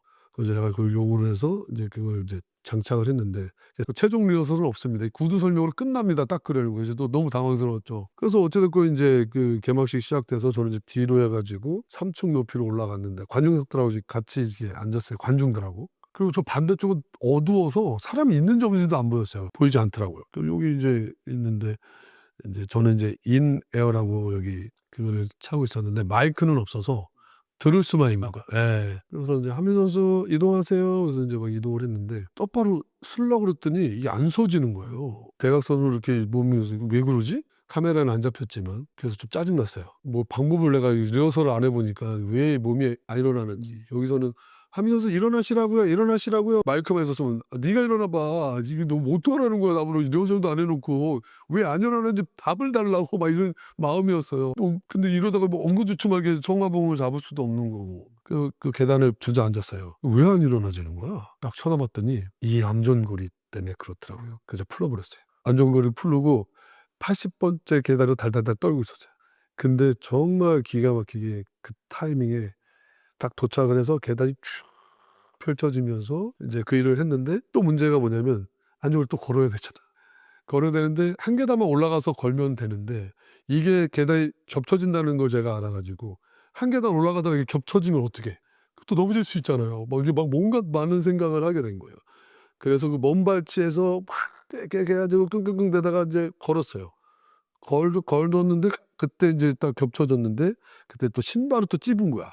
그래서 또 이것도 어떻게든 또 빼가지고 그다음부터 이제 올라가기 시작했는데 우여곡절이 꽤 있었잖아요. 영상에 보셨는지 모르겠지만 제가 마지막 한 발짝을 딱 디디면 정상이에요. 내 할 건 다 했어. 근데 밟고 싶지가 않아. 그래서 제가 이게 아무것도 안 하고 그냥 이러고 있었어. 여기서 난리가 났어. 무슨 일 있어요? 그러든지 말든지 한 5초 정도 있었던 것 같아요. 그리고 호흡을 가다듬고 탁 올라가서 이제 딱 들었는데 제가 왜 이렇게 멈췄냐면 저 칭찬하고 있었어요. 하면서 너무 잘했다. 왜냐면 제가 이 손가락이 부러지고 팔꿈치가 튀어나오고 어깨 부상으로 다치고 얼마나 많이 부상을 당했겠어요. 20년 동안. 근데 그럴 때마다 저는 제 자신한테 채찍질했던 것 같아요. 이겨내야 돼, 참아야 돼, 막 라는 어떤 그런 내 속에서 많이 또 다른 저와 싸웠는데 항상 그 의지를 꺾지 못했죠. 뭐 심지어는 제가 주장을 10년 했는데 인터벌 트레이닝이라고 뺑뺑이를 돌릴 때가 많아요. 체력을 키우겠다고. 그럼 17명 중에 다 17명 열심히 하지 않아요. 요령 피는 놈이 있고 앞 사람만 따라가는 놈이 있고. 근데 그때 제 마음속에서는 야 쟤네들도 요령 피는데 너도 요령 펴. 막 이런 게 막 유혹이 많아요. 그럴 때마다 닥쳐. 나는 주장이야. 책임감을 가져야지라는 그거로 더 저를 막 싸잡았거든요. 더 채찍질하고. 근데 그래서 저 자신한테는 칭찬이 인색했어. 그날은 누가 시키지도 않았고 그 상황에 그 어려운 상황을 제가 푸는 거잖아요. 너무 대견스럽더라고요. 그래서 제가 즐겼죠. "한민수 잘했어." 라고. 아 근데 제가 영상으로 봤을 때는 그런 어려움을 상상할 수 없을 정도로 자연스럽고 완벽했습니다. 예. 그 숨은 든 이야기가 있었습니다. 또다시 보면 또 달라 보일 수 있겠네요. 예. 그리고 마지막 영상에 딱 5초 멈추고 있어요 제가. 그것도 좀 눈여겨보시면 보입니다. 그래도 우리나라 사실 국민들이 올림픽에는 굉장히 관심이 많지만 이 패럴림픽에 대해서는 별로 그렇게 큰 관심은 없잖아요. 그러니까 실제로 제가 뭐 기사 봤던 거를 과거를 떠올려 보면은 뭐 이 패럴림픽 중계권 가지고도 이제 그거 사면 돈이 드니까 방송국들이 이거 뭐 안 하고 이런 것도 한번 논란이 있던 걸로 기억이 나는데 어떠세요? 너무 아쉬웠죠. 제가 20년 동안 하키하면서 패럴림픽 선수로 3번 나갔었는데 자국에서 열린 것도 뭐 처음이었지만 항상 아쉬운 게 우리 종목도 멋있을 수 있는데 재밌을 수 있는데 재미와 감동을 줄 수 있는데라는 생각을 했고 그리고 그렇게 관심을 가져주면 힘낼 수 있는데라는 생각을 많이 했었어요. 예를 들어서 뭐 외국 나가고 그러면 뭐 진짜 관중들 많거든요. 그 인터뷰하면서 가장 많이 이야기했던 게 국민 여러분들의 관심과 응원은 저희들에게 큰 힘이 됩니다라는 얘기를 진짜 많이 했어요. 근데 마지막 은퇴 무대 평창에 많은 분들이 관심을 가져주셨어요. 관중석에 꽉 차 있었고 심지어는 미국 캐나다 넘사벽인데 10초 대 0으로 지고 있었어요. 10초 남았어. 그럼 열심히 안 돼도 되잖아요. 포기하고 싶지가 않았어요. 왜 그러냐면 골을 먹었잖아요. 그럼 관중석에서 "괜찮아. 괜찮아." 이렇게 응원해 주고 진짜 원 없이 뛰었던 것 같아요. 심지어는 그 감독이나 또 뭐 어떤 분들은 "미국 캐나다는 왜 열심히 최선을 다하는 거야? 너는 어차피 동메달이야. 거기서 꿈을 이루면 되는 거야." 저 그 말이 싫었어요. 저 디펜스거든요. 강팀을 만나면 뭐 무수히 많은 퍽이 날라와요. 뭐 맞으면 쇄골뼈도 막 부러지기도 하고 손가락 부러지는 건 다수예요. 그렇다고 날라오는 피해요? 안 되잖아요. 그냥 몸빵을 하는데 폭이라는 건 후보 선수를 집어넣는 거야. 그 골리는 얘는 무슨 죄야. 몇백 개 총알 날라오는데 다 맞아야 되는 거예요. 이 퍽이 반대쪽에 넘어가지는 않아. 그게 너무 싫었던 거예요. 최선을 다했을 때 오히려 더 부상도 안 당하고 더 많은 걸 배울 수도 있고 시너지가 나온다고 생각했는데 그 속에 그 많은 관중들의 응원이 큰 힘이 됐다.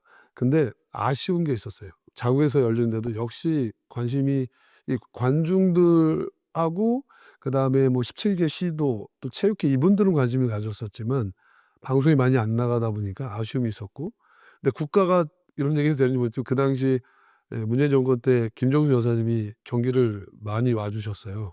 근데 심지어 최고의 경기가 있잖아요. 이 경기를 봤으면 제2 한일 월드컵처럼 이 파라이사케 붐이 일었을 거야 아마. 근데 방송해 주지 않았어요. 그 경기가 뭐냐면 첫날은 개막전인데 한일전을 했어요. 이것도 관심사 있잖아요. 우리 한일전. 방송 안 해 줬어요. 우리가 4대 1로 이겼어요 일본은. 두 번째 경기가 체코전이었어요. 여기 이기면 4강 가는 거예요. 근데 우리가 한 골 넣으면 체코가 한 골 넣고 우리가 한 골 넣으면 체코가 한 골 넣고 연장전 간 거예요. 예. 골든골이야. 여기서 한 골은 끝나는 거예요. 근데 골든골은 5명이 플레이를 하는데 골 빨리 들어가라고 한 명을 빼요. 4대 4가 되는 거야. 그래서 근데 14초 만에 골이 들어갔어요.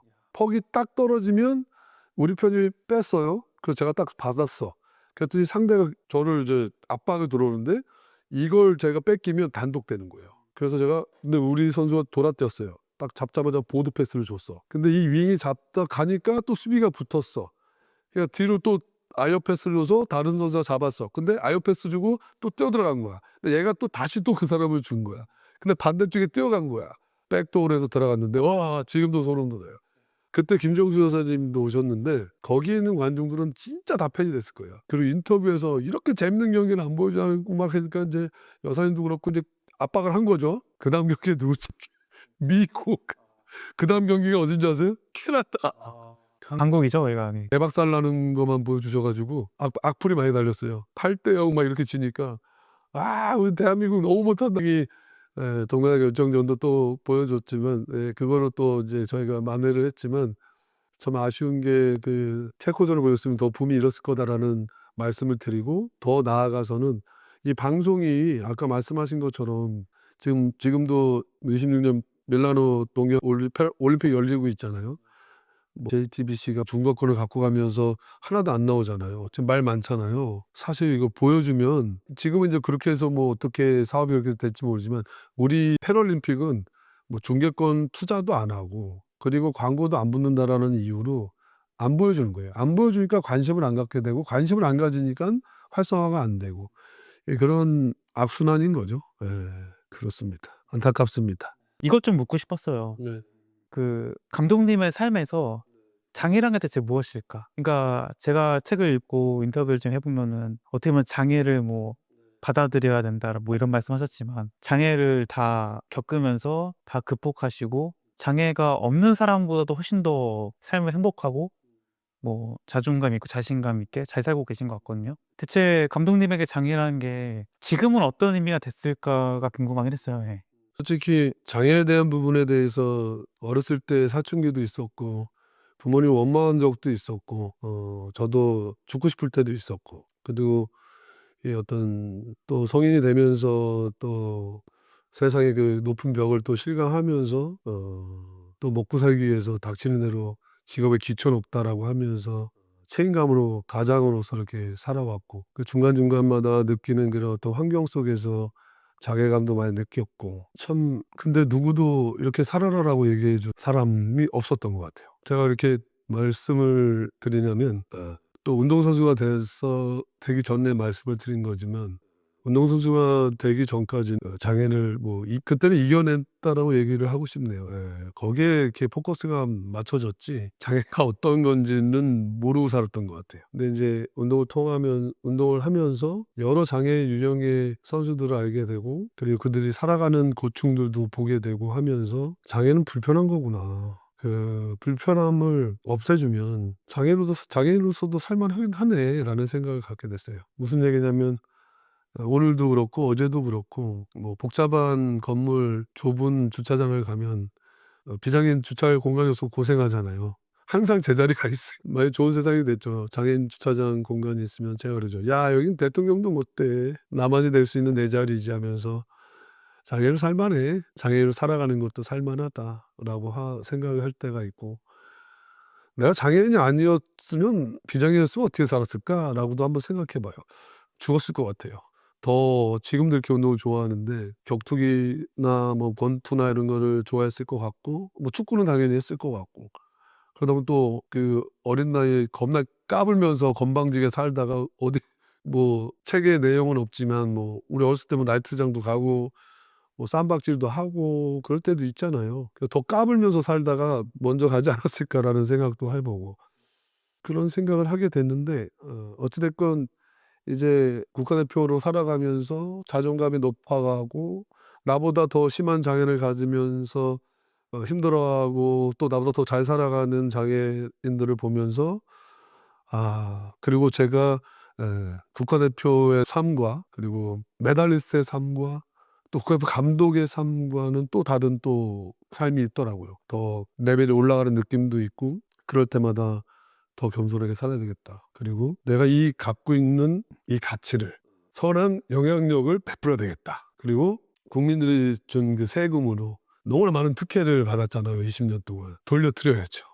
2018 평창 이후에 제가 강연을 시작하게 됐던 건데 그러다가 이제 이렇게 책까지 나오게 됐는데 아까도 말씀드렸지만 중도에 다친 장애인들 아직도 장애를 못 받아들이고 힘들게 살아가는 분들한테 힘이 됐으면 좋겠고 그리고 예비장애인, 비장애인 분들도 그런 얘기 하더라고요. 네가 장애가 어딨어.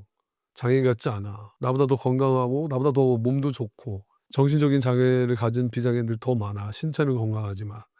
이런 얘기를 그분들이 해주세요. 그리고 네가 열심히 살아가는 모습 속에 나는 힘을 가져. 그럼 저는 더 열심히 살 수밖에 없는 거예요. 그리고 대청봉을 오를 때는 내가 나의 한계가 어디까지인가 라는 걸 알고 싶었어요. 근데 제가 꿈을 이루고 또 새로운 도전을 해가면서 성취감을 느끼고 자존감이 높여갔을 때 누군가가 그 도전을 보고 힘을 얻고 있더라고요.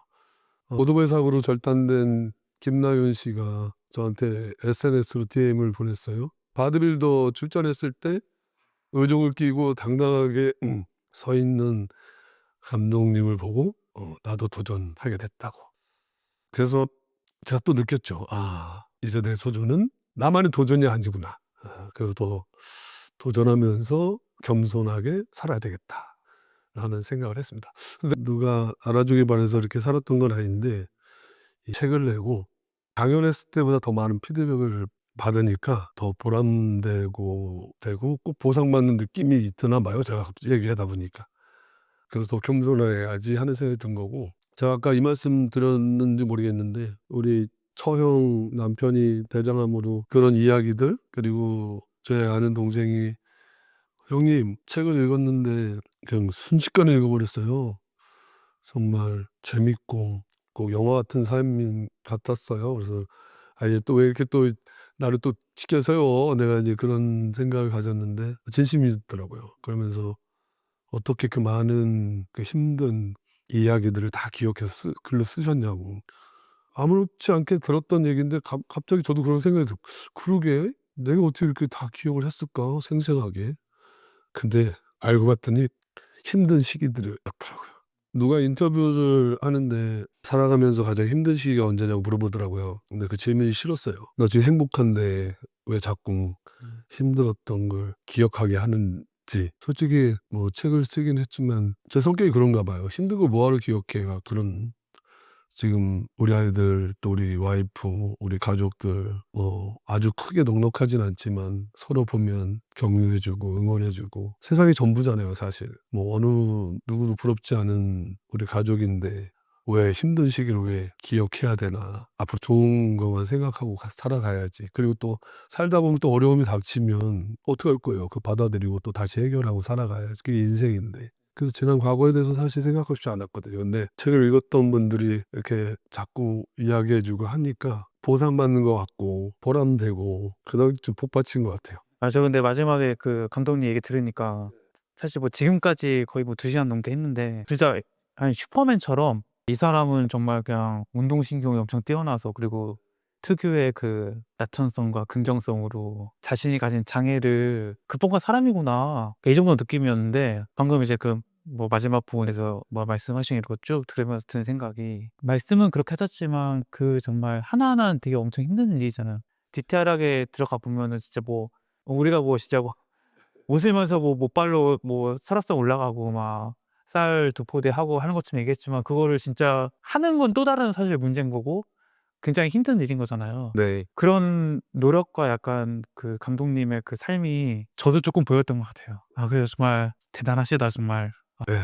감사합니다. 인정해 주셔서 고맙습니다. 아닙니다. 정말 저는 처음부터 이제 책을 읽을 때부터 너무 진짜 대단하시다 생각했지만 만나서 이렇게 또 이야기를 듣고 이렇게 또 마주보고 얘기를 하니까 제가 감히 상상도 할 수 없는 삶을 사셨던 분이구나.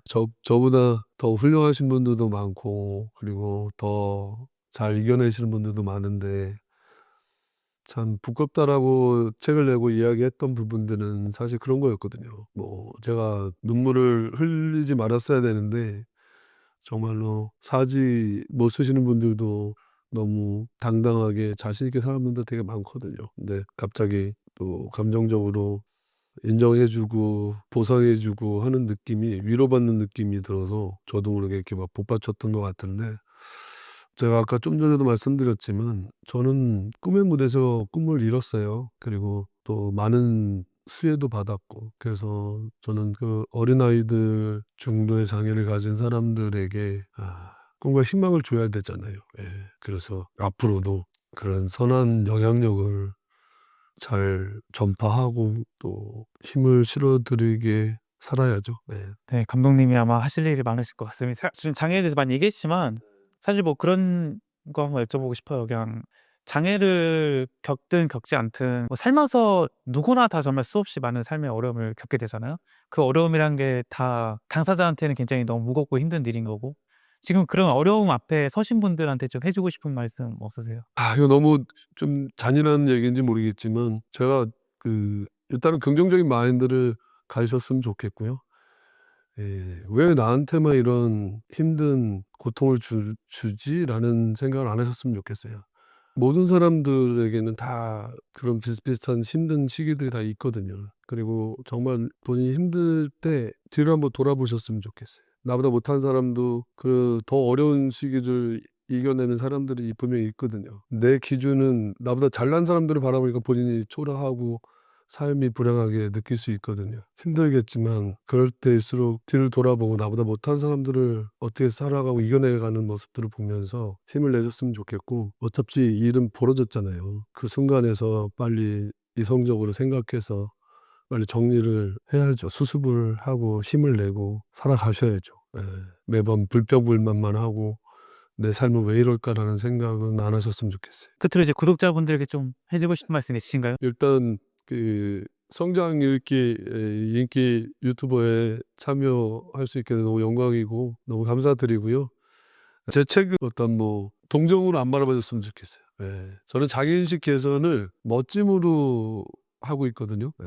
그리고 정확하게 장애는 또 나와 다름은 틀린 것이 아니고 잘못된 것이 아니다라는 거. 누군가나 다 장애를 가질 수 있다는 거. 그리고 그 장애를 바라봤을 때 모르는 부분이 많아서 미안해하지도 마세요. 왜냐하면 같이 경험해 보지 못하면 이해할 수 없거든요. 그래서 단지 '장애는 나랑 달라.'라는 것이 틀렸다 잘못됐다라고만 생각하지 말아 주셨으면 좋겠고요. 그리고 제 책은 누군가에게 꼭 꿈과 희망이 됐으면 좋겠고, 앞으로도 누군가에게 꿈과 희망이 되는 다리가 되도록 열심히 선한 영향력을 전파하면서 살도록 하겠습니다. 행복하십시오. 네. 감독님께 연락을 하고 싶은 분이 있을 것 같아요. 예. 저에 대해서 언제든지 궁금하시면 제가 인스타그램 하거든요. 소문자로 아이스타이거 68이라고 팔로우해 주시면 좀 맛발 들어갑니다. 제가 감독님을 이제 한 2시간 정도 얘기를 나눴는데 아마 그 감독님의 책을 읽고 제가 처음 들었던 느낌은 좀 되게 좀 부끄러움이었어요. '아 나는 뭘 하고 있나.' 이런 생각이 들더라고요. 그래서 이제 아마 책을 보시는 분들도 말씀하셨다시피 동정의 시선보다는 아마 자기 자신의 삶을 돌아보고 '나는 지금 잘 살고 있는가?' 아마 이런 질문을 나에게 던지지 않을까 그런 생각이 듭니다. 감사합니다. 예. 그래서 지금까지 다리 잃은 내가 희망의 다리가 되려는 이유의 저자 한민수 감독님 모시고 이야기 나눴습니다. 오늘 좋은 말씀을 감사합니다. 감사합니다. 감사합니다.